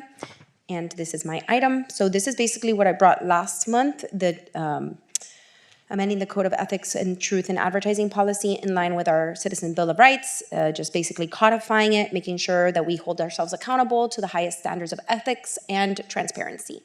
If anybody has any questions about the item, I'm happy to answer them. I have a question. Yes, ma'am. So part of the changes here under section 2-398, enforcement and penalties, I see that we are removing the Ethics Commission from being able to investigate violations. Is that correct? So, or how does that work? We're not necessarily removing it. It's that the IG now oversees our code. So the Ethics Department does not oversee our charter or our code necessarily. They oversee state statute or ethics violations that may be brought to their attention, but many times they throw them out because they're not the responsible, and Lorenzo can speak to this matter, but they're not necessarily the enforcement agency over our direct code and ethics. It's our IG department. It's our IG now, Inspector General. Yes, Madam Mayor, that is correct, and part of the Inspector General's responsibility is to enforce the charter, and he has also the ability that if he believes that the matter should be referred to the Miami-Dade County Code of Ethics, I'm sorry, the Miami-Dade County Department of Ethics, he can do so. Correct. So it's my understanding that the Ethics Commission has jurisdiction over municipal code of ethics.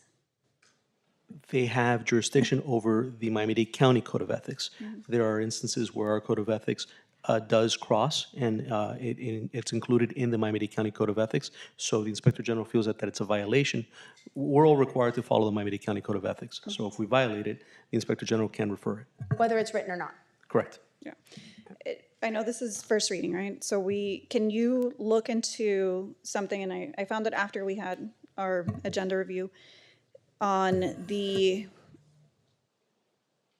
creation of the Commission of Ethics and Public Trust, Section 2-1068, I'll give you that jurisdiction, says that the Ethics Commission has jurisdiction over any person required to comply with county or municipal code of ethics ordinances. I just want to make sure that, they retain jurisdiction. I know we can also go through the Attorney General, which is what they're here for. But I just want to make sure that if they have proper jurisdiction as well, we can also go to them without having to go through the Inspector General. So I'll share it with you after. Maybe it's something we can look into. Yeah, and so I don't believe, even if it's not stated in our code, that we ever are precluding the ethics department, the Miami-Dade County Ethics Board, to Correct. Impose any violations or penalties. They have the authority to oversee whatever falls within their ability. But many times things have been referred to them, and it's been. And it's important to know, Madam Mayor, that the reason that this was included and it's not being stricken out is that this predates the adoption of the Inspector General. Now we have our own Inspector General, so that's why it's being crossed out. Which is our direct investigator. Correct. Yeah. If you can look into it, I'll give you the information. Thank you. Okay. Certainly. All right, so we need a motion, if there's no more questions. A motion. Motion to approve by Councilwoman Reynoso. Second. Second by Councilman Pinedo. If there's no more questions, Madam Clerk, please call roll. Motion to approve ordinance number 2025-34 on first reading made by Councilwoman Reynoso, seconded by Councilman Pinedo. Councilwoman Reynoso. Yes. Councilman Pinedo. Yes. Councilwoman Cabral. No. Vice Mayor Porras. No. Mayor Fraga. Yes. Motion passes. All right, we'll now move into item 21G. Item 21G, ordinance number 2025-35, micromobility devices. An ordinance of the mayor and the city council of the city of Doral, Florida, creating Article 7 of Chapter 44, titled Micromobility Devices, relating to the regulation of micromobility devices, providing for implementation, incorporation of recitals, incorporation into the code, severability, and an effective date. Okay, I'm going to go ahead and open up public hearing on item 21G, also known as 25-6321. Anyone who would like to speak on this item, please approach the podium. I do have one comment card for this one. I believe it's Sabrina Grimm? Yes? Okay. Good evening. Good evening. Mayor, City Council members, and members of City of Doral. I'm here because we have a huge problem. Can you please state your address for the record? 8180 Northwest 36th Street. Doral, Florida, 33166. Oh, I'm so sorry. This is 21G. I'm sorry, we're in 21G. I had the paper on the wrong one. Is there any other public hearing items for 21G, 25-6321? Being none? Okay. Public hearing is now closed. And we will hear from Councilman Pinedo or from staff. Thank you, Mayor. As you might recall, during the August 13 of this year, we approved and we instructed the city attorney to draft legislation providing for age and safety equipment and for a schedule of fines for violations related to the ordinance about micromobility devices. As you might know, the Florida statute, or the Florida legislation amended Florida Statute 316-2128 to provide municipalities with greater authority to regulate micromobility devices on the right of way. And I want to take this opportunity to thank our city attorney and administration for working on drafting and this part of the ordinance which will amend Chapter 44, creating Article 7 related to micromobility devices, not only including the definition, but also everything related to the enforcement and penalties, minimum of age requirements, safety equipments, something that for me and I believe for the rest of the council is very important, since we have witnessed a lot of unfortunate incidents that had happened out there in the streets when it comes of the use of scooters, underage kids at different times of the day, especially during school hours or when, especially during nighttime, without any safety equipments or any lights or anything like that. So certainly creating this ordinance, number one, we will be the first one in Miami-Dade County in creating an ordinance related to micromobility. So I think that this is huge. This is great for us as a city. We're taking the lead on such an important matter that affects our families, affects our quality of life in our city. So I want to thank our city attorney, our administration as well, because we're putting something together that certainly will set the standards, hopefully as a model for other municipalities to take over. And again, we will be the first one in Miami-Dade County. So from here, I will let our city attorney to take over. Thank you, Councilman. I just have a brief presentation just to kind of go through the different aspects of the new ordinance. IT? Okay, so next page. So this is basically what some of the micromobility devices are. It means a scooter. It means any vehicle, any device that has a motor. So it could be a motorized bicycle. It could be a scooter, and it also means shared mobility devices, which are those are made available for short-term rentals. You see on the bottom. Next screen. And so when we're talking about regulating micromobility devices, we're talking about regulating micromobility devices and how they're operating on our rights of way. Rights of way are our streets, our sidewalks, and also shared bicycle paths. Next screen. The one thing that we're able to now regulate is really the use of safety equipment. And some of these are a lamp exhibiting a white light visible from at least 500 feet in front, functioning brakes, able to stop the device, and also operators under the age of 16 have to wear a properly fitted and fastened bicycle helmet. In this case, we're probably going to change this to make anyone that is really 16 years or older. And the reason why is that, going on to the next screen, one of the changes that we did and we added later on was the fact that only persons that are 16 years of age or older can operate micromobility devices on our rights of way. And last but not least, there is a bite to this ordinance. There's an enforcement and penalties. There's a civil penalty of not to exceed $100 for those that are violating our micromobility ordinance. And I have it open to any questions that this council may have. Thank you, Mr. City Attorney. Councilman Pino, would you like to add anything? Sure, I just want to make a quick comment. Thank you once again to our city attorney. Thank you. One of the things that I thought was very important was to certainly, and is something that we're going to be hopefully moving forward with, which is the educational component. Hopefully, once we approve the second reading, one of the requests that I will make to the administration is to launch an educational campaign through the police department and our public affairs department through the mayor's office as well, that we can start informing the residents about this new ordinance, the regulations, and also the enforcement and penalties. Obviously, there's going to be some type of a period of educational part that has to be included, and obviously warnings and all those type of information that our police department and our police officers, I'm sure, will be able to handle from that moment on. So once again, I just want to thank the city attorney and the city administration for working with my office in putting this together. Thank you very much. Any other comments or questions? I do. Motion.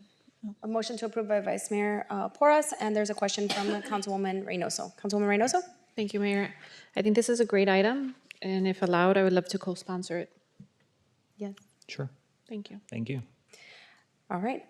I also just have some quick comments. I think this is also extremely necessary. We obviously have all heard the concerns about the micromobility, especially with children or minors. I did get some questions from some people just making sure that this wasn't going to affect bicycles, which I think that was clearly stated, that it's a motorized bicycle, because it did say bicycle. So some people were worried that some kids ride bicycles to school. So bicycles, normal bicycles are not impacted, but if they do have a motor, that's where it's impacted. But it also is very important to state now that we do this educational outreach campaign because there is children under the age of 16 riding these scooters to school, and it will no longer be allowed now on our public right-of-ways. So there needs to be a heavy push also in the schools. So, through the manager's office with police, I think we should even maybe host a safety equipment event. Maybe we can give out helmets and make sure we do something, so we can work on that through your office, Councilman Pinedo. I think it would be great. So there's going to have to be a very heavy educational push now, because there's a lot of misinformation, and I think also people got very used to letting their kids, because they feel safe in our community, which is great, going to school. But I know there was a lot of people, motorists, that were feeling anxious about having kids on the street on these motored scooters that could cause an accident. So we did need some regulation. There also has to be some training on the police side of, if you do pull over, I guess, or enforce, and there's a child under the age of 16 on this scooter, how do you, most of them don't have identification on them. How do you contact the parent and all that you're going to need to do to be able to impose a fine? So I do think there are some fine tuning we're going to have to do, definitely the educational part, but I do believe that this is very necessary to enforce. So thank you for bringing this forward, and if there's no additional questions. Second. All right, there's a motion by Vice Mayor Porras, second by Councilwoman Reynoso. If there's no additional questions or concerns, please call the roll. Motion to approve ordinance number 2025-35 on first reading made by Vice Mayor Porras, seconded by Councilwoman Reynoso. Vice Mayor Porras? Yes. Councilwoman Reynoso? Yes. Councilwoman Cabral? Yes. Councilman Pinedo? Yes. Mayor Fraga? Yes. Motion passes. Okay, so we move on to item 21H. 21H, ordinance number 2025-37, creating a council reimbursement policy. An ordinance of the mayor and the city council of the city of Doral, Florida, amending chapter 2 administration, article 2 city council, division 3 rules of procedure, creating section 2-A0 council member expense reimbursement of the city's code of ordinances, providing for implementation, incorporation of recitals, incorporation to the code, severability, conflicts, and an effective date. All right, I'm going to open up public hearing for item 21H, also known as 25-6329. Anyone who would like to speak on this item, please approach the podium. Being none, public hearing is now closed. Madam Clerk, like the record reflect, no one has chosen to speak at this time on this item. And this is also my item. I will also have the city attorney opine if need be. So, council members, this item was brought forward for two reasons. One, the charter change that was implemented in 2024 required us to adopt some type of policy for reimbursable expenses. We do have the stipends, but this is for items for reimbursement, which has come to our attention that there are quite a few of them. I did have the clerk circulate today our accounts and basically what's being reimbursed quite a bit. So I just wanted to point out in this ordinance, the only thing that was not necessarily included is tickets for events. So there have been a lot of purchases, some more than others, of tickets, whether it's for a table or a concert or from dues and subscriptions. We did not include that in this ordinance. It will continue to be through the city clerk's office, where the council can purchase tickets through there. But anything else should be done through the PO and through finance. They should be vendors of the city and go through our proper protocol. And then any reimbursements that would be directly to us, which may happen if something is last minute, which can happen. It's absolutely merited at times. We find out about an event that we need to go to. Those will have to be approved through the mayor's office, and then the IG will also be reviewing those reimbursements on a periodic basis. So again, for transparency purposes, for auditing purposes, for compliance purposes, we needed to codify a ordinance that had additional oversight of our accountability as an elected body. So that's what this item does. If anybody has any questions, I'm ready to answer them for you. I have a question. Yes, Vice Mayor Porras. Okay, so just to clarify, this is only revising the reimbursement policy. Everything else, how we've been doing it, requesting the tickets through through the clerk or through the purchase orders remains the same. Correct. Okay. Yes, the only other thing, the other thing that stays the same is the per diem for travel. So if you travel, that you get your per diem check like always. Again, this just has an additional set of eyes for compliance, transparency, accountability, because there is a lot of reimbursable expenses being done. So you can see them. I went ahead and circulate, had the clerk circulate those. Those will come through the mayor's office now for approval for reimbursement. And that way we can also be accountable for what we're spending our tax dollars on.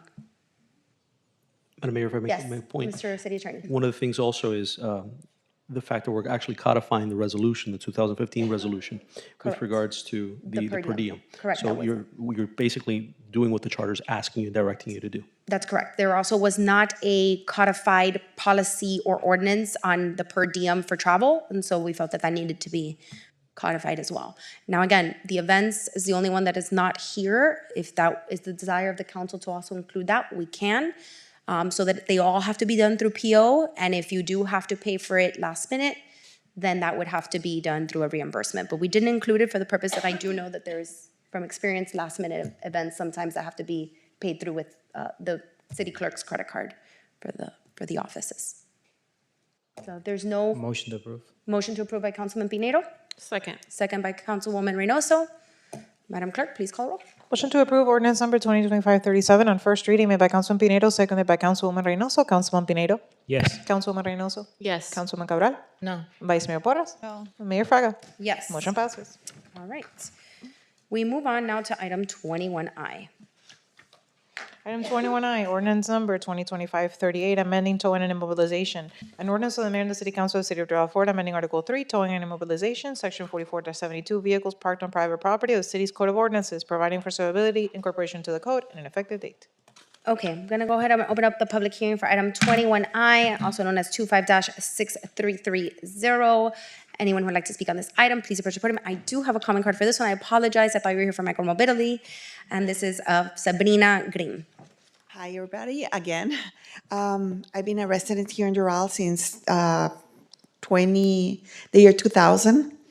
So I've been living here for a while. We managed the building on 82nd Avenue and 36th Street. And ever since Raising Cane's moved next to us, it's been a nightmare. We've been having the problem with people parking, even employees, people that go to eat there, park in our spaces. And it's affecting our business because a lot of our tenants are complaining to us. We hired a company that does the immobilization, and we need to see if we can increase the cost to $75 and to either 0 time wait or 15 minutes. Because the thing is that we have Uber drivers, Dash drivers, everybody parking in our spaces, getting off, picking up the food, and coming out. We have also experienced intimidation. We have a great relationship with the police department in Doral. We always had. We always worked with them on everything. But there's a certain police officer, which I sent an email with the video to each one of you, and I believe to the city attorney, and also to the head of the police department. They were intimidating us, and that is a private parking lot. We need to, I don't know what else to do. We try to put shrubs between us. They try to make a walkway into our parking space. I called the code compliance. They responded right away, and they stopped the people from making the walkway towards our parking lot. We try to cooperate with them at the beginning. We told them we don't mind if you have your customers parking here after hours and on the weekends. And they told us, we sent emails. We just asked for them to pick up after their clients because they left a mess in the parking lot. They told us that it was our problem. So we tried to fix it, hiring the booting company. So unless you give me another solution, I don't know what else we can do about it. We cannot put the sticks on the street because we will create a mess on 41st Street. So I'm running out of options. Okay, thank you very much. Thank you. Any other public comments for item 21I, 25-6330? Being none, public hearing is now closed, and I believe this is Vice Mayor Porras' items. Thank you.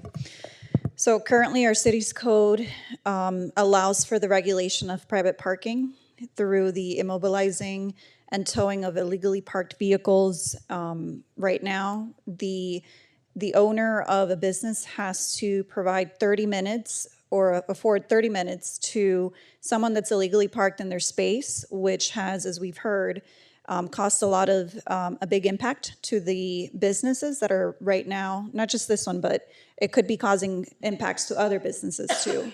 So the request is to reduce that time limit, and what this ordinance does is reduces the time limit that the owner has to wait until they can enforce this policy from 30 minutes to 20 minutes, I believe, right? That's correct. And Mr. Attorney, if you could just explain why we couldn't do the 15 minutes as opposed to, the 20 minutes. Certainly, Vice Mayor. The reason is Florida Statute 715.075, which permits the regulation of private parking spaces or parking spaces on private properties, states that you have to allow, and I'll read exactly what it says, the owner of an operator of private property whose motor vehicles parking must allow a grace period of at least 15 minutes upon entrance to such property before any parking charges may be incurred. So enforcement can only occur after that 15 minutes. Right, yeah. And obviously, it's been impacting this business. The one that's being hurt is the actual business that's in our city by illegally parked vehicles who have taken advantage of it. And they have tried to work something out with the business on the other side, which has also caused a lot of traffic jams during certain peak hours.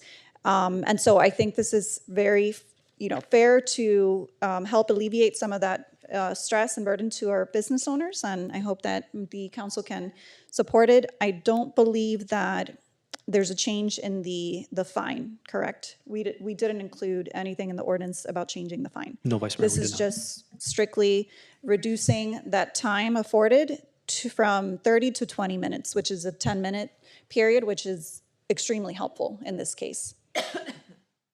Okay, thank you, Vice Mayor Porras. So I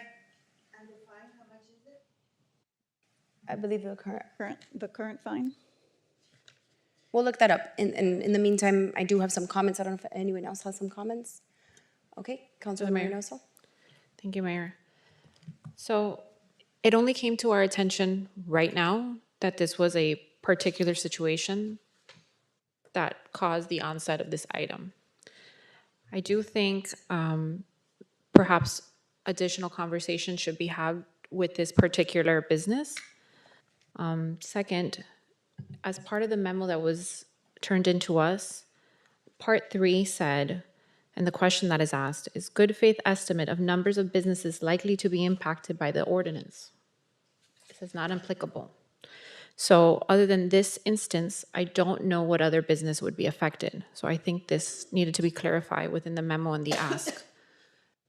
Right now, I do not feel comfortable lowering the amount of time that we allow for a car to be booted. I think when somebody goes to a business, whatever business it may be, let's say a restaurant, can you imagine sitting there and you have to scarf down your burger because you're worried about getting a boot on your car? I mean, there's other implications to this, and I think the best way to handle this is not necessarily lowering the time, because I don't think the effects of lowering the time has been viewed at a different angle, how that could be affecting, let's say, the resident or the person parking there. I'm a big fan, a proponent of an educational component of this, perhaps educating the residents that they can't park in certain places, or having a parking attendants that take care or oversee the parking lots to make sure people that are not in that or going to visit that certain area of businesses park there. But lowering the time just seems unfair and unjust at this point to me. I'm sorry, we can't have a debate from this audience, okay? You had your public comments, now it's the council's turn to debate, okay? So, thank you. Anyone else? Yes, Councilman Pinedo. Thank you, Mayor. First of all, thank you for coming, because I mean, it's the only way that sometimes we get the information, or you send an email as well. And I understand your frustration. I mean, if I was a business owner like or the management company, I will do the same. So thank you for bringing this to our attention. However, I think that for your problem right now that you're facing right now, and I agree in part with Councilwoman Reynoso, so I don't think that lowering the time 10 minutes will resolve your issue, because cars will keep parking there. That's a reality. So, however, I think that you need help for sure, and that we are here to support you and help you in the process. I think that we have to take that approach. So, well, and let me go back and say this: the business that you have next door, which was approved by the previous council, by the way, and we have one council member sitting here that voted yes for that one, never addressed the traffic situation. It was a very bad decision to approve that particular business the way that was approved. It's a great business. I like it. But it was bad the way that was approved. Bad design, terrible. So, but now you're paying the consequences. That's why I always like to say that it is important for business owners, for residents to get involved every time that we make a decision, because it really impacts quality of life. It's impacting you right now. A decision that was made 3 years ago. So we're here to support you, to help you in the process. I don't think that lowering 10 minutes will avoid cars parking over there, to be honest with you. I think that and I'm just going to throw this out through the manager's office, code compliance can start going to Raising Cane's every time that you file a complaint. To follow up on those complaints, they can get fines if they don't resolve the issue, because at the end of the day, it's their issue. They have to resolve it. So they can get fines. We will provide it. I mean, we will issue the fines. If we have to increase the fines on this particular matter, I'm okay with increasing fines too. That might help too. I don't mind. But lowering the time 10 minutes, you will keep having the same issues. You're going to keep calling us. You're going to keep calling code compliance or the police department and so on. So I don't think that will resolve your problem right away. I think that we have to address it as a city, absolutely, and help you and support you in the process. I'm sure the administration can help as well through code compliance, our police department, and so on, plus any other initiative that you can take internally as a proper property management. We will certainly support you as well. But to modify a 10 minutes window citywide to address your particular issue, which I understand your frustration, I don't think that will resolve that matter. And that's why I'll be concerned about just modifying or revising an ordinance just to address something that is not going to get resolved, for sure. Through the mayor. Yes, do you mind if I make my comments real quick too? Of course. Yeah, thank you. So I do want to comment on this as well too. Councilman Pineno, were you concluded? Yeah. Just wanted to make sure. Okay. So I agree. I think that the problem with this is that when we modify it, it impacts the whole city. So it's not just your property, and I fully understand the situation you're having, and I empathize with it. And I want to help you guys. And so we will definitely have conversations about how we can help you. But making this change impacts everybody. And then what we're going to get is just emails from residents that are upset because they went there and they got booted. And that's not your fault either. You're protecting your business. But we want to protect the well-being of the entire city and all the residents. And there's a lot of hardship. And so the last thing I want to do is create hardship on anyone, including our residents that go there to buy $10 chicken nuggets, and now they're paying, you know, a $200 bill or $175, I'm not sure what it is, on a booting. And I know people that it's happened to, and I've told them it's $75. It's $75. So now $75, yes. they're paying this fee on the booting, and I know people personally that's happened to, and they call me, and I'm like, you shouldn't park there. That's not a parking. So for that business, I agree with Councilman Pinedo. I think that was a really bad design, and it's even impacting our traffic on 41st Street. So my commitment to you is I'm gonna address it, and we'll go out there and talk to Raising Cane's. Maybe there's some type of shared parking agreement you guys can do after hours. We'll figure it out, but I can't be in agreement of lowering the time on a citywide, you know, standard that can impact people all across the city. So understanding the situation, I'm willing to help you guys if you'll take the help, but it can't be through changing an ordinance that'll impact citywide residents. And trust me, while I agree with Councilman Pedro, it's not gonna fix your issue. People will still park there. They're just gonna get angry, or we're just gonna get more complaints. And then it's gonna impact other areas and other businesses. So I completely empathize with you all. Thank you for being here. I'm happy to meet with you. I'm happy to have a conversation. I've had, you know, Raising Cane's has been great in the community as far as like giving back to organizations and to PTOs. So I'm happy to have a conversation with them. Tell them, listen, this is a serious problem. You're affecting other businesses, and we have to come to a solution. If you all will take that opportunity, because I'm sure we can find some type of solution. We can work with code compliance. We can work with planning and zoning to see if there's a new traffic pattern that can happen. But like I said earlier, we're here sometimes solving problems that we didn't create. So again, I'm very sorry, but I just don't think that the solution is lowering the time frame. And I do believe it's gonna create additional burdens on our residents. It's gonna create additional burdens on other businesses, because now, you know, they may lose business because now people are getting booted when they're sitting there.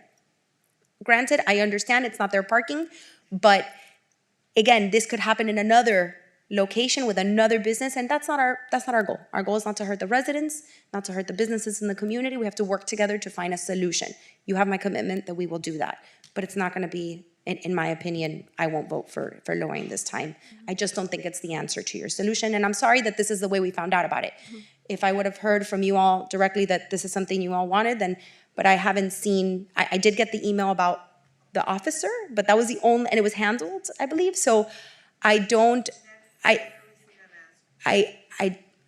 believe we did have an answer, because I remember it. So we'll look at that, but I can guarantee you from my end, because I remember seeing it myself, that there was an answer. However, I don't believe that that's gonna be the solution for you guys. So thank you for being here. I think Councilwoman Moreno also has another comment, and then we'll take final comments.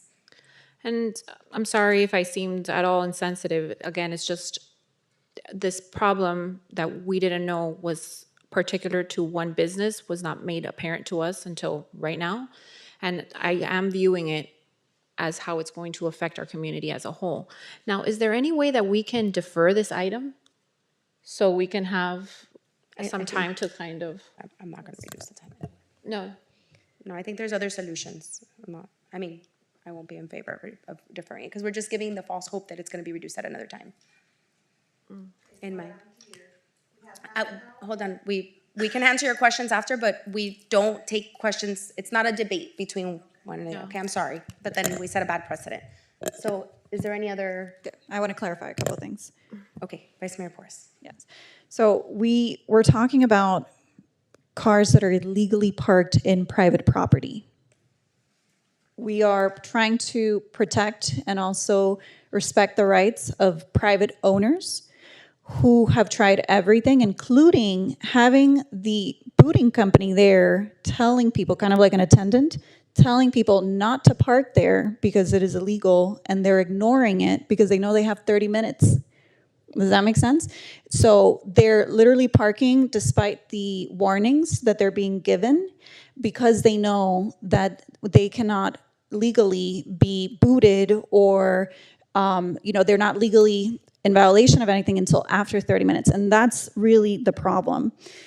The other thing is, I know, and it's my understanding that the individuals here today have tried to contact the council. My understanding, last I heard, They didn't get a response. I don't know if that has changed since today. I think it is a good idea to talk to get the feedback and more information from everyone that's on the council. But I really do think that we have to stop seeing this as it's to the detriment of the people that are actually violating the laws. Illegally parking in a business that's suffering because they don't have enough parking spaces for their tenants and their customers, because they have to be forced to absorb all the parking overflow that's happening with a different business that has no right over the parking lot of their business. That's the way that I'm seeing it. And so for me, I'm gonna make a motion to approve so that we can at least get something here. And I think it's great if, after this meeting, the rest of the council or the attorney or the manager or whoever can speak with you and actually answer your questions and try to see what else can be resolved. But for now, I'm placing a motion to approve. Okay, we have a motion to approve on the table by by Vice Mayor Porras. Second. Second by Councilwoman Cabral. Any additional questions? Okay, if there's no additional question, I just want to state again, I understand all the concerns, and again, there is absolutely correct. This is private property and people are parking illegally. That's why there's penalties. The penalty is 30 minutes so that people can be booted and get off. So there is ways to remedy this issue. Again, I don't think that by lowering this, you're gonna get a solution. And I think what you're gonna get is more upset residents and people because of the burden that it causes them, the additional cost that it costs. Now, if you can show me that you have a parking attendant there basically telling people and they're still ignoring you, then again, I think that we can handle it different ways. We can even talk to police to be there with you guys and do an educational campaign with them. But I really don't feel comfortable with this being a change across the city. I see this becoming an issue with our residents thinking that we're just trying to create more profits for the tow companies and the booting companies. I can see that being the email is, how much campaign contributions are we getting from the booting companies? So again, I'm happy to help in any way possible, but I will not be supportive of this. Madam Clerk, if there's any additional questions, please call the question. Motion to approve ordinance number 2025-38 on first reading made by Vice Mayor Porras, seconded by Councilwoman Cabral. Vice Mayor Porras? Yes. Councilwoman Cabral? Yes. Councilwoman Reynoso? No. Councilman Pinedo? No. Mayor Fraga? No. Motion passes. Motion fails. Okay. I did ask my team to look for the email that we responded to, as well as the chief. If you'll either wait for us to finish at the end, I'm happy to answer your questions. We don't get into debates after public comments. If not, you can step outside and I'll have, through the manager, the chief speak with you on the issue. And then we will be reaching out to make sure we help you as much as we can, okay? Thank you. Thank you for being here. All right, we'll move on to the next item. We're now going into second readings. Item 21J, ordinance number 2025-25, capital improvements element update. An ordinance of the mayor and the city council of the city of Doral, Florida, adopting the annual update to the capital improvements element CIE of the city's comprehensive plan for 2025 and the 5-year schedule of capital improvements for fiscal years 25-26, 29-30, pursuant to section 163.31773B Florida statutes and providing for an effective date. All right, this is item 21J, opening a public hearing, also known as 25-6255. Anyone who would like to speak on this item, please approach the podium. Okay, being none, public hearing is now closed. Madam Clerk, let the record reflect no one has chosen to speak at this time, and I believe we will hear from staff. No changes? No changes. Thank you very much. All right, this is second reading. There's no changes from first to second. Motion. Motion to approve by Councilman Pinedo. Second. Second by Councilwoman Reynoso.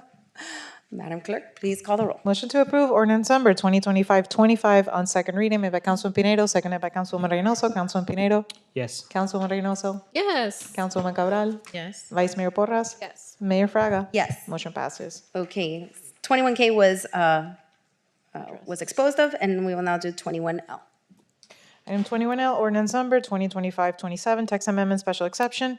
An ordinance of the mayor and the city council of the city of Doral, Florida, amending chapter 53 administration to establish a process for the review and approval of special exceptions, providing for incorporation of recitals, incorporation into the code, severability conflicts, and an effective date. Okay, I'm opening up public hearing again for item 21L, also known as 25-6268. Anyone who would like to speak on this item, please approach the podium. Being none, public comments is now closed. Madam Clerk, like the record reflect, no one has chosen to speak at this time. This is second reading for the item that I proposed along with planning and zoning. If there's any questions, I don't believe there's any changes. No changes. Okay, any questions? This is special exemptions or conditional uses. None, I need a motion to approve. Motion to approve by Councilman Pinedo. Second. Second by Councilman Reynoso. Madam Clerk, please call roll. Motion to approve ordinance number 2025-27 on second reading made by Councilman Pinedo, seconded by Councilman Reynoso. Councilman Pinedo? Yes. Councilman Reynoso? Yes. Councilman Cabral? Yes. Vice Mayor Porras? Yes. Mayor Fraga? Yes. Motion passes. All right. Next item, Madam Clerk. Next item, ordinance number 2025-28, telecommunications in the right-of-way. An ordinance of the mayor and the city council of the city of Doral, Florida, amending chapter 38, article 2, titled Communications Right-of-Way, providing for incorporation of recitals, incorporation into the code, severability, and an effective date. All right, we're opening a public hearing on 21M, also known as 25-6276. Anyone who would like to speak on this item and this item alone, please approach the podium. Being none, public hearing is now closed. Madam Clerk, like the record reflect, no one has chosen to speak at this time, and I believe this is Councilman Pinedo's item. Thank you, Mayor. No changes between first and second. The only, well, there's a few changes, but there's also a presentation. So I'm going to let our city attorney to take over from here. Thank you, Councilman. Unless there's any major questions, I can forego the presentation. I just wanted to bring to the council's attention just two changes. One of them is that we put a requirement that notice is going to be given. So when the permittee comes to the city, they have to notify everyone within a quarter-mile radius of its condominium building. Then they just need to advise the condominium association board. The other change is as to the aesthetics, and it requires that the permittee provide a design that encompasses the general pervasive design of the area. For instance, here in the downtown area, we have a lot of poles that are brown and they have a certain design. So the telecommunication pole would need to be of that design, up to the discretion of the manager and the public works director. Correct. Thank you. All right. Motion. Motion to approve by by Vice Mayor Porras. Second. Second by Councilwoman Reynoso. If there's no additional questions, comments, concerns, Madam Clerk, please call roll. Motion to approve ordinance number 2025-28 on second reading made by Vice Mayor Porras, seconded by Councilman Reynoso. Vice Mayor Porras? Yes. Councilman Reynoso? Yes. Councilman Cabral? Yes. Councilman Pinedo? Yes. Mayor Fraga? Yes. Motion passes. All right, wonderful. Last item of the night. Last item, ordinance number 2025-29, amending rules of procedure, public comments. An ordinance of the mayor and the city council of the city of Doral, Florida, amending division 3, rules of procedures, article 2, city council of chapter 2, administration of the city's code of ordinances, providing for implementation, incorporation into the code, incorporation of recitals, severability, and an effective date. All right, item 21N is now open for public hearing, also known as 25-6266. Anyone who would like to speak on this item and this item alone, please approach the podium. Nobody. Just kidding. All right, being none, public hearing is now closed. Madam Clerk, like the record reflect, no one has chosen to speak at this time, and I believe this is your item. It is. There's no Clerk. changes between first and second reading. All right, thank you very much. Motion. Motion to approve by Vice Mayor Porras. Second. Second by Councilwoman Cabral for change of pace. Why not? Madam Clerk, please call the roll. Motion to approve ordinance number 2025-29 on second reading made by Vice Mayor Porras, seconded by Councilwoman Cabral. Vice Mayor Porras? Yes. Councilwoman Cabral? Yes. Councilwoman Reynoso? Yes. Councilman Pinedo? Yes. Mayor Fraga? Yes. Motion passes. All right, before we adjourn, I do want to wish a happy birthday to Mario from IT. Happy birthday. September 22nd is his birthday, and he's always here late with us, back there behind those mirrored glass windows. Thank you, Mario, and everyone in IT. All right. We have exhausted our agenda for today. Our next meeting is September Mayor. 17th, our public hearing. I do have one item. sorry, Yes, you have- I do need to ask for an executive session on the matter of Yamile Pereira versus the city of Doral. Yes, thank you very much. We have a public hearing on the budget, the final budget here on September 17th. We hope you all join us there. This concludes our meeting, and I need a motion to adjourn. Motion. Motion to adjourn by Councilwoman Reynoso. Second. Second by Councilman Pinero. All in favor, say aye. Aye, this meeting is adjourned. See you all next time. Good night.